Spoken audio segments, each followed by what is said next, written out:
ਸੋ ਹਾਂਜੀ ਦੋਸਤੋ ਸਤਿ ਸ਼੍ਰੀ ਅਕਾਲ ਜੀ। ਮੈਂ ਰਮਨਦੀਪ ਸਿੰਘ ਇੱਕ ਵਾਰੀ ਫਿਰ ਹਾਜ਼ਰ ਹਾਂ ਤੁਹਾਡੇ ਆਪਣੇ ਚੈਨਲ ਰਮਨ ਇੰਸਟੀਟਿਊਟ ਤੇ। ਸੋ ਸਵਾਗਤ ਕਰਦਾ ਜੀ ਸਾਰਿਆਂ ਦਾ ਇੱਕ ਵਾਰ ਤੋਂ ਫਿਰ ਚੈਨਲ ਉੱਤੇ। ਸੋ ਅੱਜ ਦੀ ਇਸ ਕਲਾਸ ਦੇ ਵਿੱਚ ਆਪਾਂ ਡਿਸਕਸ ਕਰਾਂਗੇ ਜੀ ਗੁਰੂ ਨਾਨਕ ਦੇਵ ਜੀ ਦੇ ਬਾਰੇ। ਸੋ ਉਹਨਾਂ ਦੇ ਜਨਮ, ਗਿਆਨ ਪ੍ਰਾਪਤੀ, ਸਿੱਖਿਆਵਾਂ ਅਤੇ ਸਿੱਖ ਧਰਮ ਦੇ ਵਿੱਚ ਜਿਹੜਾ ਵਿਕਾਸ ਕੀਤਾ ਹੈ, ਜੋ ਕੁਝ ਪਰੰਪਰਾਵਾਂ ਚਲਾਈਆਂ ਨੇ, ਸੋ ਉਹਨਾਂ ਦੇ ਬਾਰੇ ਆਪਾਂ ਇਸ ਕਲਾਸ ਦੇ ਵਿੱਚ ਡਿਸਕਸ ਕਰਾਂਗੇ। ਸੋ ਪਹਿਲੀ ਕਲਾਸ ਰਹੇਗੀ ਹਿਸਟਰੀ ਆਫ ਪੰਜਾਬ ਦੀ, ਕਿਉਂਕਿ ਇਸ ਤੋਂ ਪਹਿਲਾਂ ਆਪਾਂ ਇੰਡੀਆ ਦੇ ਕਾਫੀ ਸਾਰੇ ਜਿਹੜੇ ਪਾਰਟ ਨੇ ਉਹ ਕਰੇ ਹੋਏ ਨੇਗੇ, ਬਟ ਪੰਜਾਬ ਦੀ ਹਿਸਟਰੀ ਜਿਹੜੀ ਆਪਾਂ ਦੁਬਾਰਾ ਤੋਂ ਸ਼ੁਰੂ ਕਰ ਰਹੇ ਹਾਂ, ਕਿਉਂਕਿ ਆਪਣਾ ਸਾਰਾ ਡਾਟਾ ਜਿਹੜਾ ਹੈ ਰਿਮੂਵ ਹੋ ਗਿਆ ਸੀਗਾ। ਇਸ ਲਈ ਦੁਬਾਰਾ ਤੋਂ ਹੀ ਸਾਰੀਆਂ ਕਲਾਸਿਸ ਆਪਾਂ ਸ਼ੁਰੂ ਕਰ ਰਹੇ ਹੈਗੇ, ਤਾਂ ਕਿ ਤੁਸੀਂ ਪੂਰਾ ਪ੍ਰੋਪਰ ਜਿਹੜਾ ਡਾਟਾ ਉਹ ਕਲੈਕਟ ਕਰ ਸਕੋ ਐਗਜ਼ਾਮ ਦੇ ਪੱਖ ਤੋਂ। ਓਕੇ, ਸੋ WhatsApp ਗਰੁੱਪ ਜੁਆਇਨ ਕਰਨ ਦੇ ਲਈ ਇਸ ਨੰਬਰ ਦੇ ਉੱਪਰ ਕੰਟੈਕਟ ਕਰ ਸਕਦੇ ਹੋ। ਇਸ ਤੋਂ ਇਲਾਵਾ ਪਲੇ ਸਟੋਰ ਤੋਂ ਤੁਸੀਂ ਰਮਨ ਇੰਸਟੀਟਿਊਟ ਦੀ ਜੋ ਐਪ ਆ ਉਹ ਪਲੇ ਸਟੋਰ ਤੋਂ ਡਾਊਨਲੋਡ ਕਰ ਸਕਦੇ ਹੈਗੇ ਹੋਗੇ। ਹਾਂਜੀ, ਸ਼ੁਰੂ ਕਰਦੇ ਹਾਂ ਸੈਸ਼ਨ ਅੱਜ ਦਾ ਬਿਨਾਂ ਟਾਈਮ ਵੇਸਟ ਕੀਤੇ। ਸੋ ਸਿੱਖ ਧਰਮ ਦੇ ਜਨਮਦਾਤਾ, ਸਿੱਖ ਧਰਮ ਦੇ ਸੰਸਥਾਪਕ ਸ਼੍ਰੀ ਗੁਰੂ ਨਾਨਕ ਦੇਵ ਜੀ। ਸੋ ਉਹਨਾਂ ਦੇ ਜੀਵਨ ਦੇ ਬਾਰੇ ਆਪਾਂ ਅੱਜ ਪੜ੍ਹਾਂਗੇ, ਕੀ ਕੁਝ ਉਹਨਾਂ ਨੇ ਕੀਤਾ, ਕਿਸ ਤਰ੍ਹਾਂ ਦੇ ਉਹਨਾਂ ਨੇ ਗਿਆਨ ਦੀ ਪ੍ਰਾਪਤੀ ਕੀਤੀ, ਔਰ ਕਿਹੜੀਆਂ ਕਹਿ ਸਕਦੇ ਹੈਗੇ ਆਂਗੇ ਜੋ ਐਗਜ਼ਾਮ ਦੇ ਪੱਖ ਤੋਂ ਇੰਪੋਰਟੈਂਟ ਪੁਆਇੰਟਸ ਹੈਗੇ ਨੇਗੇ, ਉਹਨਾਂ ਦੇ ਬਾਰੇ ਆਪਾਂ ਡਿਟੇਲ 'ਚ ਡਿਸਕਸ ਕਰਾਂਗੇ। ਸਿੱਖਾਂ ਦੇ ਪਹਿਲੇ ਗੁਰੂ, ਸਿੱਖਾਂ ਦੇ ਸੰਸਥਾਪਕ ਅਤੇ ਸਿੱਖ ਧਰਮ ਦੇ ਸੰਸਥਾਪਕ ਸ਼੍ਰੀ ਗੁਰੂ ਨਾਨਕ ਦੇਵ ਜੀ, ਜੋ ਕਿ ਬਹੁਤ ਹੀ ਜ਼ਿਆਦਾ ਮਹੱਤਵਪੂਰਨ ਜਿਹੜਾ ਕਹਿ ਸਕਦੇ ਹਾਂ ਸਥਾਨ ਰੱਖਦੇ ਹੈਗੇ ਦੁਨੀਆ ਦੇ ਵਿੱਚ ਵੀ ਅਤੇ ਐਗਜ਼ਾਮ ਦੇ ਵਿੱਚ ਵੀ। ਓਕੇ, ਸੋ ਗੁਰੂ ਨਾਨਕ ਦੇਵ ਜੀ ਦੇ ਜੀਵਨ ਦੇ ਬਾਰੇ ਡਿਸਕਸ ਕਰਦੇ ਹਾਂ ਜੀ, ਕਿ ਗੁਰੂ ਨਾਨਕ ਦੇਵ ਜੀ ਦਾ ਜੀਵਨ ਜਿਹੜਾ ਹੈ ਉਹ ਅਸਲ ਦੇ ਵਿੱਚ ਕਿਸ ਤਰ੍ਹਾਂ ਦਾ ਸੀਗਾ। ਓਕੇ, ਸੋ ਗੁਰੂ ਨਾਨਕ ਦੇਵ ਜੀ ਦਾ ਜਨਮ ਜਿਹੜਾ ਹੈ ਉਸ ਨੂੰ ਜੀਵਨ ਨੂੰ ਪੂਰੇ ਨੂੰ ਆਪਾਂ 3 ਕਾਲਾਂ ਦੇ ਵਿੱਚ ਡਿਵਾਈਡ ਕਰਾਂਗੇ, ਜੋ ਐਗਜ਼ਾਮ ਦੇ ਅਕੋਰਡਿੰਗ ਆਪਾਂ ਗੱਲ ਕਰਾਂਗੇ, ਕਿਉਂਕਿ ਅਕਸਰ ਐਗਜ਼ਾਮ ਜਿਹੜਾ ਉਹ ਇਹਨਾਂ ਲੈਵਲਸ ਦੇ ਅਕੋਰਡਿੰਗ ਹੀ ਆਉਂਦਾ ਹੁੰਦਾ ਹੈ। ਸੋ ਪਹਿਲਾ ਜੀਵਨ ਜਾਂ ਪਹਿਲਾ ਕਾਲ ਜਿਹੜਾ ਹੈ ਉਹ 1469 ਤੋਂ ਲੈ ਕੇ 1499 ਤੱਕ ਦਾ ਹੈਗਾ, ਜਦੋਂ ਤੋਂ ਜਨਮ ਲੈਂਦੇ। ਫਿਰ ਇਸ ਤੋਂ ਬਾਅਦ ਜਿਹੜਾ ਗਿਆਨ ਪ੍ਰਾਪਤੀ ਤੱਕ ਦਾ ਸਮਾਂ ਹੈਗਾ। ਓਕੇ, ਜਨਮ ਤੋਂ ਲੈ ਕੇ ਗਿਆਨ ਪ੍ਰਾਪਤੀ ਤੱਕ ਦਾ ਜਿਹੜਾ ਸਮਾਂ ਹੈ ਉਸ ਨੂੰ ਆਪਾਂ ਪਹਿਲੇ ਕਾਲ ਦੇ ਵਿੱਚ ਬਣਦੇ ਹੈਗੇ। ਦੂਸਰਾ ਕਾਲ ਜਿਹੜਾ ਹੈ 1499 ਤੋਂ ਲੈ ਕੇ 1521 ਈਸਵੀ ਤੱਕ ਦਾ ਹੈ, ਜਦੋਂ ਉਹਨਾਂ ਨੇ ਗਿਆਨ ਪ੍ਰਾਪਤੀ ਤੋਂ ਬਾਅਦ ਆਪਣੇ ਉਪਦੇਸ਼ਾਂ ਨੂੰ ਲੋਕਾਂ ਤੱਕ ਪਹੁੰਚਾਉਣ ਦੇ ਲਈ ਯਾਤਰਾਵਾਂ ਕੀਤੀਆਂ ਸੀ, ਜਿਨ੍ਹਾਂ ਨੂੰ ਉਦਾਸੀਆਂ ਕਿਹਾ ਜਾਂਦਾ ਹੈ। ਸੋ ਇਸ ਦੇ ਬਾਰੇ ਆਪਾਂ ਸੈਕੰਡ ਕਾਲ ਦੇ ਵਿੱਚ ਪੜ੍ਹਾਂਗੇ। ਤੀਸਰਾ ਕਾਲ ਉਹ ਹੈ ਜੀ ਜਦੋਂ ਉਹਨਾਂ ਨੇ 1521 ਤੋਂ ਲੈ ਕੇ 1539 ਤੱਕ ਦਾ ਜਿਹੜਾ ਸਮਾਂ ਹੈ ਉਹ ਬਤੀਤ ਕੀਤਾ ਸੀਗਾ। ਇਹ ਉਹ ਸਮਾਂ ਸੀਗਾ ਜਦੋਂ ਉਹਨਾਂ ਨੇ ਆਪਣੀਆਂ ਯਾਤਰਾਵਾਂ ਕੰਪਲੀਟ ਕਰ ਲੈਤੀਆਂ ਸੀਗੀਆਂ, ਅਤੇ ਫਿਰ ਕਰਤਾਰਪੁਰ ਵਿਖੇ ਆ ਕੇ ਜਿਹੜਾ ਹੈ ਉਹਨਾਂ ਨੇ ਆਪਣਾ ਜਿਹੜਾ ਨਿਵਾਸ ਸਥਾਨ ਅਪਣਾ ਲਿੱਤਾ ਸੀਗਾ, ਅਤੇ ਇੱਥੇ ਹੀ ਫਿਰ ਉਹਨੇ ਕਾਫੀ ਜਿਹੜਾ ਹੈ ਸਿੱਖ ਧਰਮ ਦਾ ਪ੍ਰਚਾਰ ਕੀਤਾ ਸੀ, ਉਸ ਦੇ ਨਾਲ ਰਿਲੇਟਡ ਰਹੇਗਾ। ਤਾਂ ਟੋਟਲ 3 ਪਾਰਟ ਦੇ ਵਿੱਚ ਹੈ। ਪਹਿਲਾ 1469 ਤੋਂ ਲੈ ਕੇ 1499 ਤੱਕ ਹੈ, ਦੂਸਰਾ 1499 ਤੋਂ ਲੈ ਕੇ 1521 ਤੱਕ ਹੈ, ਤੀਸਰਾ 1521 ਤੋਂ ਲੈ ਕੇ 1539 ਤੱਕ ਦਾ ਜਿਹੜਾ ਸਮਾਂ ਹੈ ਉਹ ਵੰਡਿਆ ਗਿਆ ਹੈ। ਸੋ ਪਹਿਲੇ ਕਾਲ ਬਾਰੇ ਗੱਲ ਕਰਦੇ ਹਾਂ 1469 ਤੋਂ ਲੈ ਕੇ 1499 ਤੱਕ। ਪਹਿਲੇ ਇਸ ਕਾਲ ਦੇ ਵਿੱਚ ਸ਼ੁਰੂਆਤ ਦੇ ਹੀ ਵਿੱਚ ਆਪਾਂ ਡਿਸਕਸ ਕਰ ਦਾਂਗੇ ਕਿ ਗੁਰੂ ਨਾਨਕ ਦੇਵ ਜੀ ਦਾ ਜਨਮ ਕਦੋਂ ਹੋਇਆ, ਕਿਸ ਸਥਾਨ ਵਿਖੇ ਹੋਇਆ। ਓਕੇ, ਸੋ ਗੁਰੂ ਨਾਨਕ ਦੇਵ ਜੀ ਦਾ ਜਨਮ ਜਿਹੜਾ ਹੈ ਉਹ 15 ਅਪ੍ਰੈਲ 1469 ਨੂੰ ਕੱਤਕ ਦੀ ਪੂਰਨਮਾਸ਼ੀ, ਐਗਜ਼ਾਮ 'ਚ ਕਾਫੀ ਜ਼ਿਆਦਾ ਆਉਣ ਲੱਗ ਗਿਆ ਹੈਗਾ। ਠੀਕ ਹੈ, ਸੋ ਪੂਰੀ ਡੇਟ ਨਹੀਂ ਪੁੱਛਦੇ, ਕਈ ਵਾਰ ਉਹ ਮਹੀਨਾ ਪੁੱਛ ਲੈਂਦੇ ਕਿ ਕਿਸ ਮਹੀਨੇ ਦੇ ਵਿੱਚ ਹੋਇਆ ਸੀਗਾ। ਤਾਂ ਕੱਤਕ ਦੀ ਪੂਰਨਮਾਸ਼ੀ ਦੇ ਵਿੱਚ ਉਹਨਾਂ ਦਾ ਜਨਮ ਹੋਇਆ ਸੀ। ਰਾਏ ਭੋਜ ਦੀ ਤਲਵੰਡੀ ਸੀਗੀ ਜੀ, ਜੋ ਕਿ ਪਾਕਿਸਤਾਨ ਦੇ ਵਿੱਚ ਮੌਜੂਦ ਹੈ। ਓਕੇ, ਤਲਵੰਡੀ ਸਾਬੋ ਨਹੀਂ ਹੈ, ਰਾਏ ਭੋਜ ਦੀ ਤਲਵੰਡੀ ਹੈਗੀ ਜੋ ਪਾਕਿਸਤਾਨ ਦੇ ਵਿੱਚ ਹੈ। ਜ਼ਿਲ੍ਹਾ ਸ਼ੇਖੂਪੁਰ ਦੇ ਵਿੱਚ ਸਥਿਤ ਹੈ ਵਰਤਮਾਨ ਸਮੇਂ, ਅਤੇ ਅੱਜ ਕੱਲ੍ਹ ਇਹਨਾਂ ਨੂੰ ਨਨਕਾਣਾ ਸਾਹਿਬ ਦੇ ਨਾਮ ਨਾਲ ਜਾਣਿਆ ਜਾਂਦਾ ਹੈ। ਅੱਜ ਕੱਲ੍ਹ ਇਹਨਾਂ ਨੂੰ ਨਨਕਾਣਾ ਸਾਹਿਬ ਦੇ ਨਾਲ ਜਾਣਿਆ ਜਾਂਦਾ ਹੈ, ਜੋ ਕਿ ਪਾਕਿਸਤਾਨ ਦੇ ਵਿੱਚ ਮੌਜੂਦ ਹੈਗਾ। ਇਹਨਾਂ ਦੇ ਪਿਤਾ ਜੀ ਸੀਗੇ ਜਿਹੜੇ ਜੀ, ਉਹਨਾਂ ਦਾ ਨਾਮ ਮਹਿਤਾ ਕਾਲੂ ਸੀਗਾ, ਅਤੇ ਬੇਦੀ ਜਾਤੀ ਦੇ ਨਾਲ ਸੰਬੰਧ ਰੱਖਦੇ ਸੀਗੇ ਜੀ। ਓਕੇ, ਔਰ ਪੇਸ਼ੇ ਦੇ ਪੱਖੋਂ ਪਿੰਡ ਦੇ ਪਟਵਾਰੀ ਸੀਗੇ। ਆ ਵੀ ਆਪਣੇ ਐਗਜ਼ਾਮ ਦੇ ਵਿੱਚ ਕੁਐਸਚਨ ਆ ਚੁੱਕਿਆ ਹੈ ਕਿ ਗੁਰੂ ਨਾਨਕ ਦੇਵ ਜੀ ਦੇ ਪਿਤਾ ਜਿਹੜੇ ਸੀਗੇ ਜੀ ਉਹ ਕੀ ਕੰਮ ਕਰਦੇ ਸੀਗੇ ਜੀ। ਸੋ ਪਿੰਡ ਦੇ ਪਟਵਾਰੀ ਦੇ ਰੂਪ ਦੇ ਵਿੱਚ ਕੰਮ ਕਰਦੇ ਸੀਗੇ ਇਹਨਾਂ ਦੇ ਪਿਤਾ, ਜਿਨ੍ਹਾਂ ਦਾ ਨਾਮ ਸੀ ਜੀ ਮਹਿਤਾ ਕਾਲੂ। ਦੂਸਰੇ ਹੈ ਜੀ ਅਗਲਾ, ਇਹਨਾਂ ਦੀ ਮਾਤਾ ਜੀ ਦਾ ਨਾਮ ਸੀਗਾ ਜੀ ਤ੍ਰਿਪਤਾ ਦੇਵੀ। ਸੋ ਬਹੁਤ ਹੀ ਧਾਰਮਿਕ ਵਿਸ਼ਵਾਸਾਂ ਵਾਲੇ ਜਿਹੜੇ ਮਾਤਾ ਜੀ ਸੀਗੇ, ਸੋ ਉਹਨਾਂ ਤੋਂ ਹੀ ਪ੍ਰੇਰਿਤ ਹੋ ਕੇ ਇਹਨਾਂ ਦਾ ਨਜ਼ਰੀਆ ਵੀ ਜਿਹੜਾ ਹੈ ਉਹ ਧਾਰਮਿਕ ਹੀ ਰਿਹਾ ਸੀਗਾ।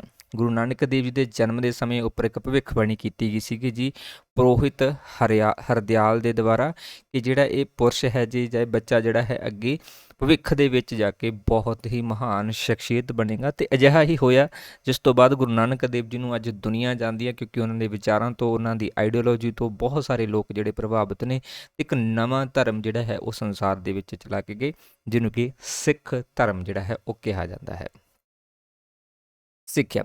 ਸੋ ਗੁਰੂ ਨਾਨਕ ਦੇਵ ਜੀ ਬਹੁਤ ਸਾਰੇ ਜਿਹੜੇ ਵਿਦਵਾਨਾਂ ਤੋਂ ਸਿੱਖਿਆ ਲੈਂਦੇ ਹੈਗੇ ਹੈਗੇ। ਹਾਲਾਂਕਿ ਸਾਰੇ ਹੀ ਟੀਚਰਸ ਨੂੰ ਜਿਹੜੇ ਸੀਗੇ ਉਹਨਾਂ ਨੂੰ ਕਿਤੇ ਨਾ ਕਿਤੇ ਉਹ ਆਪਣੇ ਸਵਾਲਾਂ ਦੇ ਨਾਲ ਜਿਹੜਾ ਹੈ ਜਾਂ ਗਿਆਨ ਦੇ ਨਾਲ ਇਹ ਦੱਸਣ ਦੀ ਕੋਸ਼ਿਸ਼ ਕਰਦੇ ਆ ਕਿ ਤੁਹਾਡਾ ਗਿਆਨ ਸੀਮਿਤ ਹੈ, ਬਟ ਗਿਆਨ ਦੀ ਜਿਹੜੀ ਸ਼ਾਖਾ ਹੈ ਉਹ ਬਹੁਤ ਵੱਡੀ ਹੈਗੀ। ਸੋ ਉਹਨਾਂ ਨੂੰ ਉਹ ਕਿਤੇ ਨਾ ਕਿਤੇ ਜਿਹੜਾ ਹੈਰਾਨ ਵੀ ਕਰਦੇ ਹੈਗੇ ਅੱਗੇ, ਜਿਸ ਦੇ ਵਿੱਚ ਆਪਣੀ ਮੁੱਢਲੀ ਸਿੱਖਿਆ ਜਿਹੜੀ ਹੈਗੀ ਉਹ ਪੰਡਿਤ ਗੋਪਾਲ ਦੀ ਪਾਠਸ਼ਾਲਾ ਦੇ ਵਿੱਚੋਂ ਲੈਂਦੇ ਹੈਗੇ ਯਾਨੀ ਕਿ ਪੰਡਿਤ ਗੋਪਾਲ ਦੇ ਕੋਲੋਂ ਮੁੱਢਲੀ ਸਿੱਖਿਆ ਲੈਂਦੇ ਆ, ਜਿੱਥੋਂ ਉਹ ਹਿੰਦੀ ਅਤੇ ਗਣਿਤ ਦੇ ਵਿਸ਼ੇ ਦੇ ਉੱਪਰ ਪਕੜ ਹਾਸਲ ਕਰਦੇ ਹੈ ਕਿੰਨੇਗੇ। ਉਸ ਸਮੇਂ ਉਹਨਾਂ ਦੀ ਉਮਰ ਜਿਹੜੀ ਆ ਉਹ 7 ਸਾਲ ਦੇ ਕਰੀਬ ਸੀਗੀ।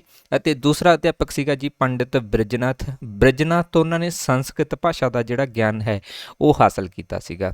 ਓਕੇ, ਅਤੇ ਮੌਲਵੀ ਕੁਤਬਦੀਨ ਤੋਂ ਜਿਹੜਾ ਹੈ ਉਹਨਾਂ ਨੇ ਫਾਰਸੀ ਤੇ ਅਰਬੀ ਦਾ ਗਿਆਨ ਜਿਹੜਾ ਹੈ ਉਹ ਹਾਸਲ ਕੀਤਾ ਸੀਗਾ। ਓਕੇ, ਮੁੱਢਲੀ ਸਿੱਖਿਆ ਪੰਡਿਤ ਗੋਪਾਲ ਤੋਂ, ਜਿੱਥੋਂ ਹਿੰਦੀ ਤੇ ਗਣਿਤ ਦਾ ਗਿਆਨ ਲੈਤਾ। ਦੂਸਰੇ ਸੀਗੇ ਜੀ ਟੀਚਰ ਉਹਨਾਂ ਦੇ ਪੰਡਿਤ ਬ੍ਰਿਜਨਾਥ, ਜਿਨ੍ਹਾਂ ਤੋਂ ਉਹਨਾਂ ਨੇ ਸੰਸਕ੍ਰਿਤ ਜਿਹੜੀ ਆ ਉਹ ਗ੍ਰਹਿਣ ਕੀਤੀ।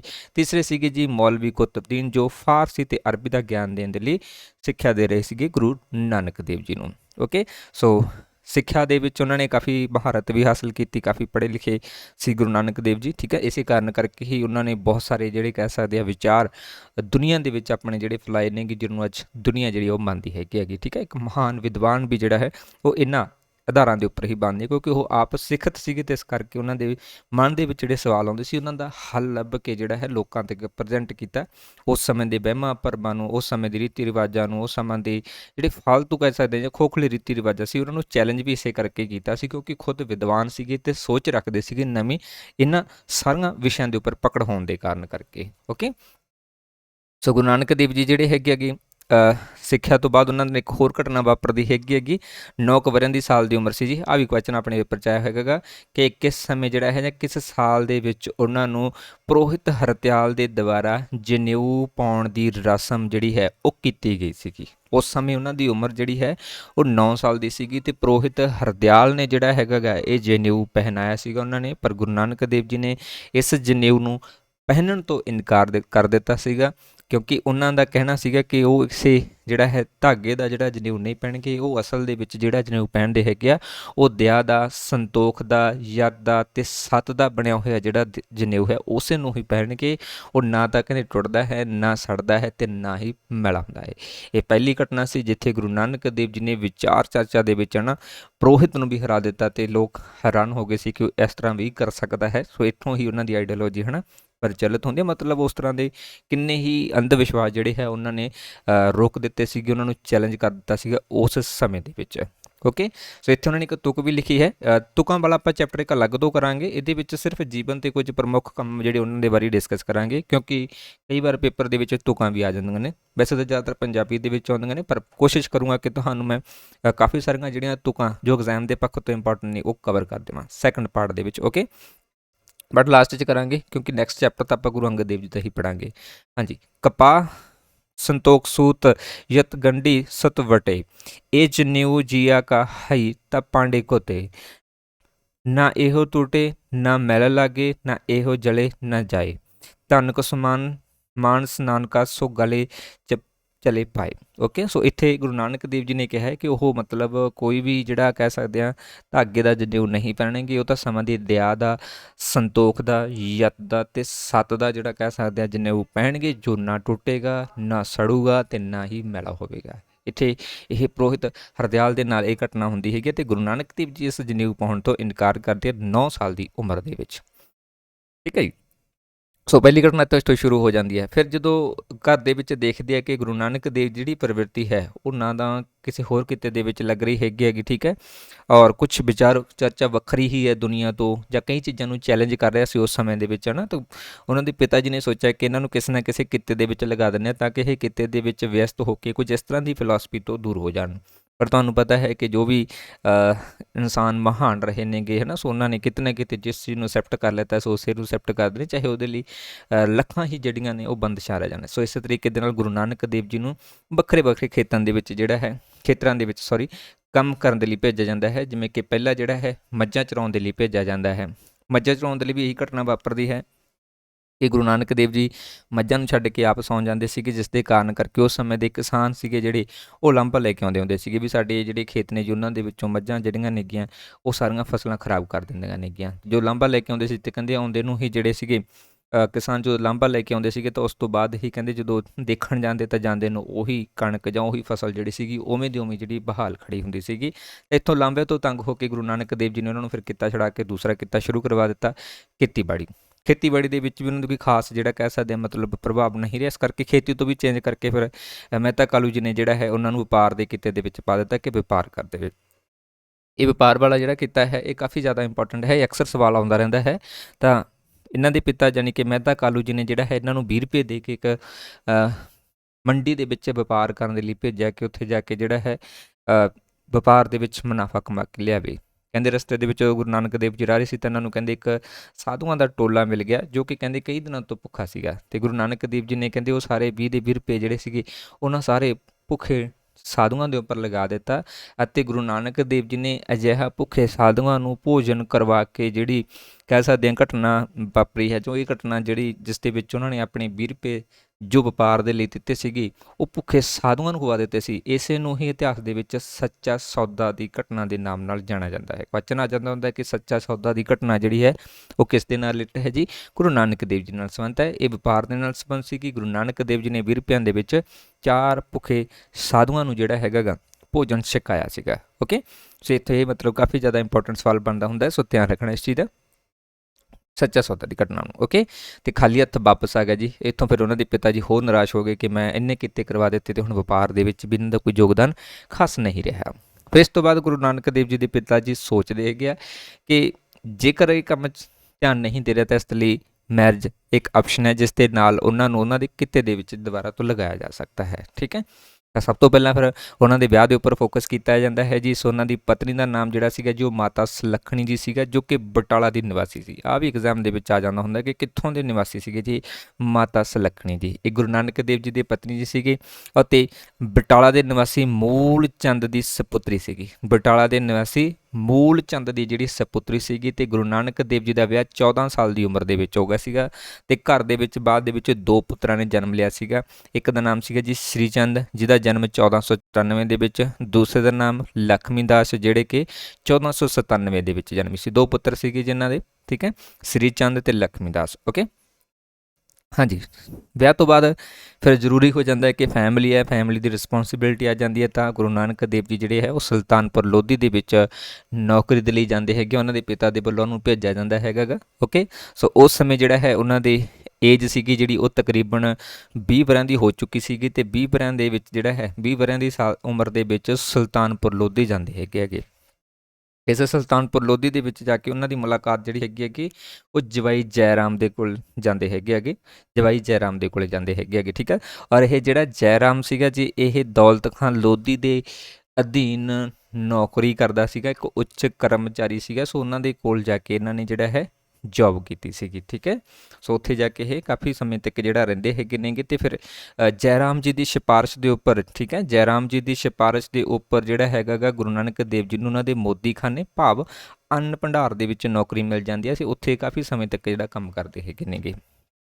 ਕਹਿੰਦੇ ਨੇ ਕਿ ਗੁਰੂ ਨਾਨਕ ਦੇਵ ਜੀ ਮੋਦੀ ਖਾਨੇ ਦੇ ਵਿੱਚੋਂ ਕਣਕ ਵਗੈਰਾ ਜਿਹੜੀ ਹੁੰਦੀ ਸੀਗੀ ਸੋ ਉਹਨਾਂ ਨੂੰ ਜ਼ਿਆਦਾਤਰ ਗਰੀਬਾਂ ਨੂੰ ਫ੍ਰੀ ਦੇ ਦਿੰਦੇ ਹੁੰਦੇ ਸੀਗੇ ਜਾਂ ਵੱਧ ਪਾ ਦਿੰਦੇ ਹੁੰਦੇ ਸੀਗੇ। ਅਤੇ ਇਹ ਚੀਜ਼ ਜਦੋਂ ਕਹਿੰਦੇ ਲੋਧੀ ਸਾਹਿਬ ਨੂੰ ਪਤਾ ਲੱਗੀ, ਦੌਲਤ ਖਾਨ ਲੋਧੀ ਨੂੰ ਪਤਾ ਲੱਗੀ, ਤਾਂ ਉਹਨਾਂ ਨੇ ਫਿਰ ਇਹਨਾਂ ਨੂੰ ਨੌਕਰੀ ਤੋਂ ਹਟਾ ਦਿੱਤਾ ਸੀਗਾ। ਮਤਲਬ ਗੁਰੂ ਨਾਨਕ ਦੇਵ ਜੀ ਦੀ ਇੱਕੋ ਇੱਕ ਵਿਚਾਰਧਾਰਾ ਸੀ ਕਿ ਸਾਰੇ ਮਿਲ ਕੇ ਛਕੋ, ਹੈ ਨਾ, ਸੋ ਕਿਸੇ ਨੂੰ ਕੋਈ ਇਸ ਤਰ੍ਹਾਂ ਦਾ ਜਿਹੜਾ ਭਾਵ ਆ ਉਹ ਨਾ ਦੇਖਣਾ ਪਵੇ। ਸੋ ਇਹ ਸਿੱਖਾਂ ਦੇ ਪਹਿਲੇ ਗੁਰੂ ਹੋਣ ਦੇ ਨਾਲ ਇੱਕ ਬਹੁਤ ਵੱਡੀ ਫਿਲਾਸਫੀ ਜੋ ਦੁਨੀਆ ਦੇ ਵਿੱਚ ਪ੍ਰਚਲਿਤ ਕਰਦੇ ਆ ਕਿ ਸਾਰਿਆਂ ਨੂੰ ਇੱਕੋ ਜਿਹਾ ਰਹਿਣਾ ਚਾਹੀਦਾ, ਕਿਸੇ ਤਰ੍ਹਾਂ ਦਾ ਕੋਈ ਭੇਦਭਾਵ ਨਹੀਂ ਹੋਣਾ ਚਾਹੀਦਾ ਨਾ। ਸੋ ਉਸ ਨੂੰ ਲੈ ਕੇ ਬੜਾ ਮਤਲਬ ਇਹਨਾਂ ਨੇ ਜ਼ੋਰ ਦਿੱਤਾ ਉਸ ਸਮੇਂ ਦੇ ਵਿੱਚ, ਤੇ ਬਹੁਤ ਸਾਰੇ ਲੋਕਾਂ ਨੇ ਮਤਲਬ ਸਮਰਥਨ ਕੀਤਾ, ਹੈ ਨਾ। ਸੋ ਸਿੱਖ ਧਰਮ ਦੇ ਵਿੱਚ ਖਾਸ ਤੌਰ ਦੇ ਉੱਪਰ ਇਹ ਪ੍ਰਚਲਿਤ ਹੈ ਕਿ ਕੋਈ ਭੇਦਭਾਵ ਜਿਹੜਾ ਉਹ ਨਹੀਂ ਕੀਤਾ ਜਾਂਦਾ ਸੀ। ਇਸ ਇਹਨਾਂ ਦੀ ਹੀ ਫਿਲਾਸਫੀ ਜਿਹੜੀ ਸੀਗੀ ਇਸੇ ਦੇ ਆਧਾਰ ਦੇ ਉੱਪਰ ਹੀ ਸੀਗੀ। ਓਕੇ ਜੀ, ਹਾਂਜੀ, ਨੈਕਸਟ ਆਉਂਦਾ ਹੈ ਜੀ ਗਿਆਨ ਪ੍ਰਾਪਤੀ। ਸੋ ਸੁਲਤਾਨਪੁਰ ਲੋਧੀ ਵਿਖੇ ਹੀ ਜਦੋਂ ਆਪਣੀ ਭੈਣ ਕੋਲੇ ਸੀਗੇ ਜੀ ਬੀਬੀ ਨਾਨਕੀ ਜੀ ਕੋਲੇ, ਸੋ ਜਿਨ੍ਹਾਂ ਦੇ ਹਸਬੈਂਡ ਦਾ ਨਾਮ ਸੀਗਾ ਜੀ ਜੈ ਰਾਮ, ਸੋ ਉਹਨਾਂ ਦੇ ਕੋਲੇ ਜਦੋਂ ਸੀਗੀ ਤਾਂ ਉੱਥੇ ਉਸੇ ਸਥਾਨ ਵਿਖੇ ਹੀ ਇਹਨਾਂ ਨੂੰ ਗਿਆਨ ਦੀ ਪ੍ਰਾਪਤੀ ਜਿਹੜੀ ਉਹ ਹੁੰਦੀ ਹੈਗੀ। ਸੁਲਤਾਨਪੁਰ ਲੋਧੀ ਵਿਖੇ ਇਹ ਬੇਈ ਨਦੀ ਦੇ ਵਿੱਚ ਡੇਲੀ ਇਸ਼ਨਾਨ ਕਰਨ ਦੇ ਲਈ ਜਾਂਦੇ ਹੁੰਦੇ ਸੀਗੇ, ਡੇਲੀ। ਠੀਕ ਹੈ, ਇੰਪੋਰਟੈਂਟ ਪੁਆਇੰਟ ਹੈ ਕਿ ਗੁਰੂ ਨਾਨਕ ਦੇਵ ਜੀ ਨੂੰ ਗਿਆਨ ਦੀ ਪ੍ਰਾਪਤੀ ਕਿੱਥੇ ਹੋਈ? ਬੇਈ ਨਦੀ ਦੇ ਵਿੱਚ ਹੋਈ ਸੀਗੀ, ਕਿਉਂਕਿ ਡੇਲੀ ਜਿਹੜਾ ਹੈ ਇਹ ਸੁਲਤਾਨਪੁਰ ਲੋਧੀ ਵਿਖੇ ਬੇਈ ਨਦੀ ਦੇ ਵਿੱਚ ਇਸ਼ਨਾਨ ਕਰਨ ਦੇ ਲਈ ਜਾਂਦੇ ਸੀਗੇ। ਤੇ ਕਹਿੰਦੇ ਇੱਕ ਦਿਨ ਅਚਾਨਕ ਹੀ 3 ਦਿਨਾਂ ਤੱਕ ਅਲੋਪ ਰਹੇ, ਨਦੀ ਜੋ ਵਾਪਸ ਹੀ ਨਹੀਂ ਆਏ। ਸੋ ਇਹ ਮੰਨਿਆ ਜਾਂਦਾ ਹੈ। ਓਕੇ, ਸੋ ਉੱਥੋਂ ਕਹਿੰਦੇ 3 ਦਿਨਾਂ ਤੋਂ ਬਾਅਦ ਆਏ ਤਾਂ ਉਸ ਸਮੇਂ ਉਹਨਾਂ ਦੀ ਕਹਿੰਦੇ ਜਿਹੜੀ ਉਮਰ ਸੀਗੀ ਉਹ 30 ਸਾਲ ਸੀਗੀ, ਜਦੋਂ ਇਹਨਾਂ ਨੂੰ ਗਿਆਨ ਦੀ ਪ੍ਰਾਪਤੀ ਹੋਈ ਸੀਗੀ। ਇਹ 3 ਦਿਨਾਂ ਦੇ ਵਿੱਚ ਉਹਨਾਂ ਨੇ ਇਨਲਾਈਟਮੈਂਟ ਯਾਨੀ ਕਿ ਗਿਆਨ ਦੀ ਪ੍ਰਾਪਤੀ ਹਾਸਲ ਕਰ ਲਿੱਤੀ ਸੀ। ਤੇ ਗਿਆਨ ਦੀ ਪ੍ਰਾਪਤੀ ਤੋਂ ਬਾਅਦ ਉਹਨਾਂ ਦਾ ਪਹਿਲਾ ਜਿਹੜਾ ਸ਼ਬਦ ਜਾਂ ਉਪਦੇਸ਼ ਸੀਗਾ ਉਹ ਸੀਗਾ, ਨਾ ਕੋਈ ਹਿੰਦੂ ਨਾ ਕੋਈ ਮੁਸਲਮਾਨ। ਠੀਕ ਹੈ, ਨਾ ਕੋਈ ਹਿੰਦੂ ਨਾ ਕੋਈ ਮੁਸਲਮਾਨ, ਮਤਲਬ ਸਾਰੇ ਹੀ ਇਨਸਾਨ ਇੱਕੋ ਜਿਹੇ ਹੈਗੇ ਨੇਗੇ। ਇਹ ਗੁਰੂ ਨਾਨਕ ਦੇਵ ਜੀ ਦਾ ਪਹਿਲਾ ਉਪਦੇਸ਼ ਸੀਗਾ, ਸੁਲਤਾਨਪੁਰ ਲੋਧੀ ਦੇ ਵਿੱਚ ਸੀਗਾ ਤੇ ਬਈ ਨਦੀ ਦੇ ਕੰਢੇ ਦੇ ਉੱਪਰ ਸੀ। ਤੇ ਪਹਿਲਾ ਜਿਹੜਾ ਗਿਆਨ ਦੀ ਪ੍ਰਾਪਤੀ ਸੀ ਉਹਨਾਂ ਦੀ ਉਹ 30 ਸਾਲ ਦੀ ਉਮਰ ਦੇ ਵਿੱਚ ਉਹਨਾਂ ਨੂੰ ਹੋਈ ਸੀਗੀ।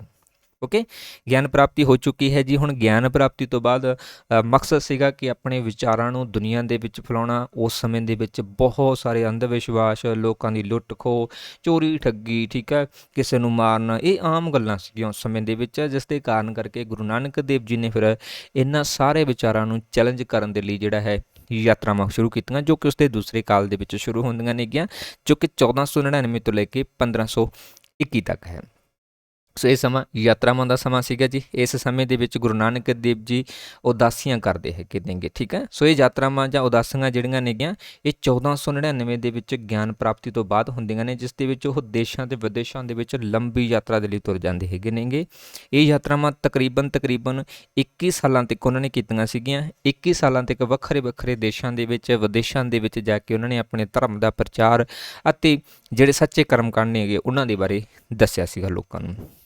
ਗੁਰੂ ਨਾਨਕ ਦੇਵ ਜੀ ਨੇ ਵੱਖਰੇ ਵੱਖਰੇ ਤਰੀਕੇ ਦੇ ਨਾਲ ਜਿਹੜਾ ਹੈ ਵੱਖਰੇ ਵੱਖਰੇ ਖੇਤਰਾਂ ਦੇ ਵਿੱਚ ਜਾ ਕੇ ਉਦਾਸੀਆਂ ਦੀਆਂ ਤਰ੍ਹਾਂ, ਠੀਕ ਹੈ, ਉਦਾਸੀ ਦੇ ਵਾਂਗ ਘੁੰਮ ਕੇ ਜਿਹੜਾ ਹੈ ਆਪਣੇ ਧਰਮ ਦਾ ਤੇ ਆਈਡੀਓਲੋਜੀ ਦਾ ਪ੍ਰਚਾਰ ਕੀਤਾ ਸੀਗਾ। ਜਿਹੜੇ ਕਿ ਇਹ ਯਾਤਰਾਵਾਂ ਸੀਗੀਆਂ ਇਹਨਾਂ ਨੂੰ ਹੀ ਜਿਹੜਾ ਕਹਿ ਸਕਦੇ ਹਾਂ ਉਦਾਸੀਆਂ ਕਿਹਾ ਗਿਆ ਹੈ। ਠੀਕ ਹੈ, ਉਦਾਸੀਆਂ ਦੀਆਂ ਤਰ੍ਹਾਂ, ਉਦਾਸੀਆਂ ਦਾ ਮਤਲਬ ਘਰ-ਬਾਰ ਛੱਡ ਕੇ ਜਿਹੜਾ ਹੈਗਾ ਗਾ ਚਲੇ ਗਏ ਸੀਗੇ ਤੇ ਪ੍ਰਚਾਰ ਕਰਨ ਦੇ ਲਈ। ਇਸੇ ਕਾਰਨ ਕਰਕੇ ਹੀ ਇਹਨਾਂ ਨੂੰ ਉਦਾਸੀ ਕਿਹਾ ਜਾਂਦਾ ਹੈ। ਤੇ ਉਦਾਸੀ ਦਾ ਮਤਲਬ ਹੈ ਯਾਤਰਾਵਾਂ ਕਰਨਾ, ਜਿਸ ਦੇ ਵਿੱਚ ਗੁਰੂ ਨਾਨਕ ਦੇਵ ਜੀ ਆਪਣੇ ਵਿਚਾਰਧਾਰਾ ਦਾ ਜਿਹੜਾ ਪ੍ਰਚਾਰ ਕਰਦੇ ਤੇ ਲੋਕਾਂ ਦੇ ਵਿੱਚੋਂ ਅੰਧ ਵਿਸ਼ਵਾਸ ਨੂੰ ਦੂਰ ਕਰਨ ਦੇ ਲਈ ਜਿਹੜਾ ਹੈ ਵਿਚਾਰ ਪੇਸ਼ ਕਰਦੇ ਆ। ਓਕੇ, ਉਦਾਸੀਆਂ ਦਾ ਉਦੇਸ਼ ਕੀ ਸੀਗਾ?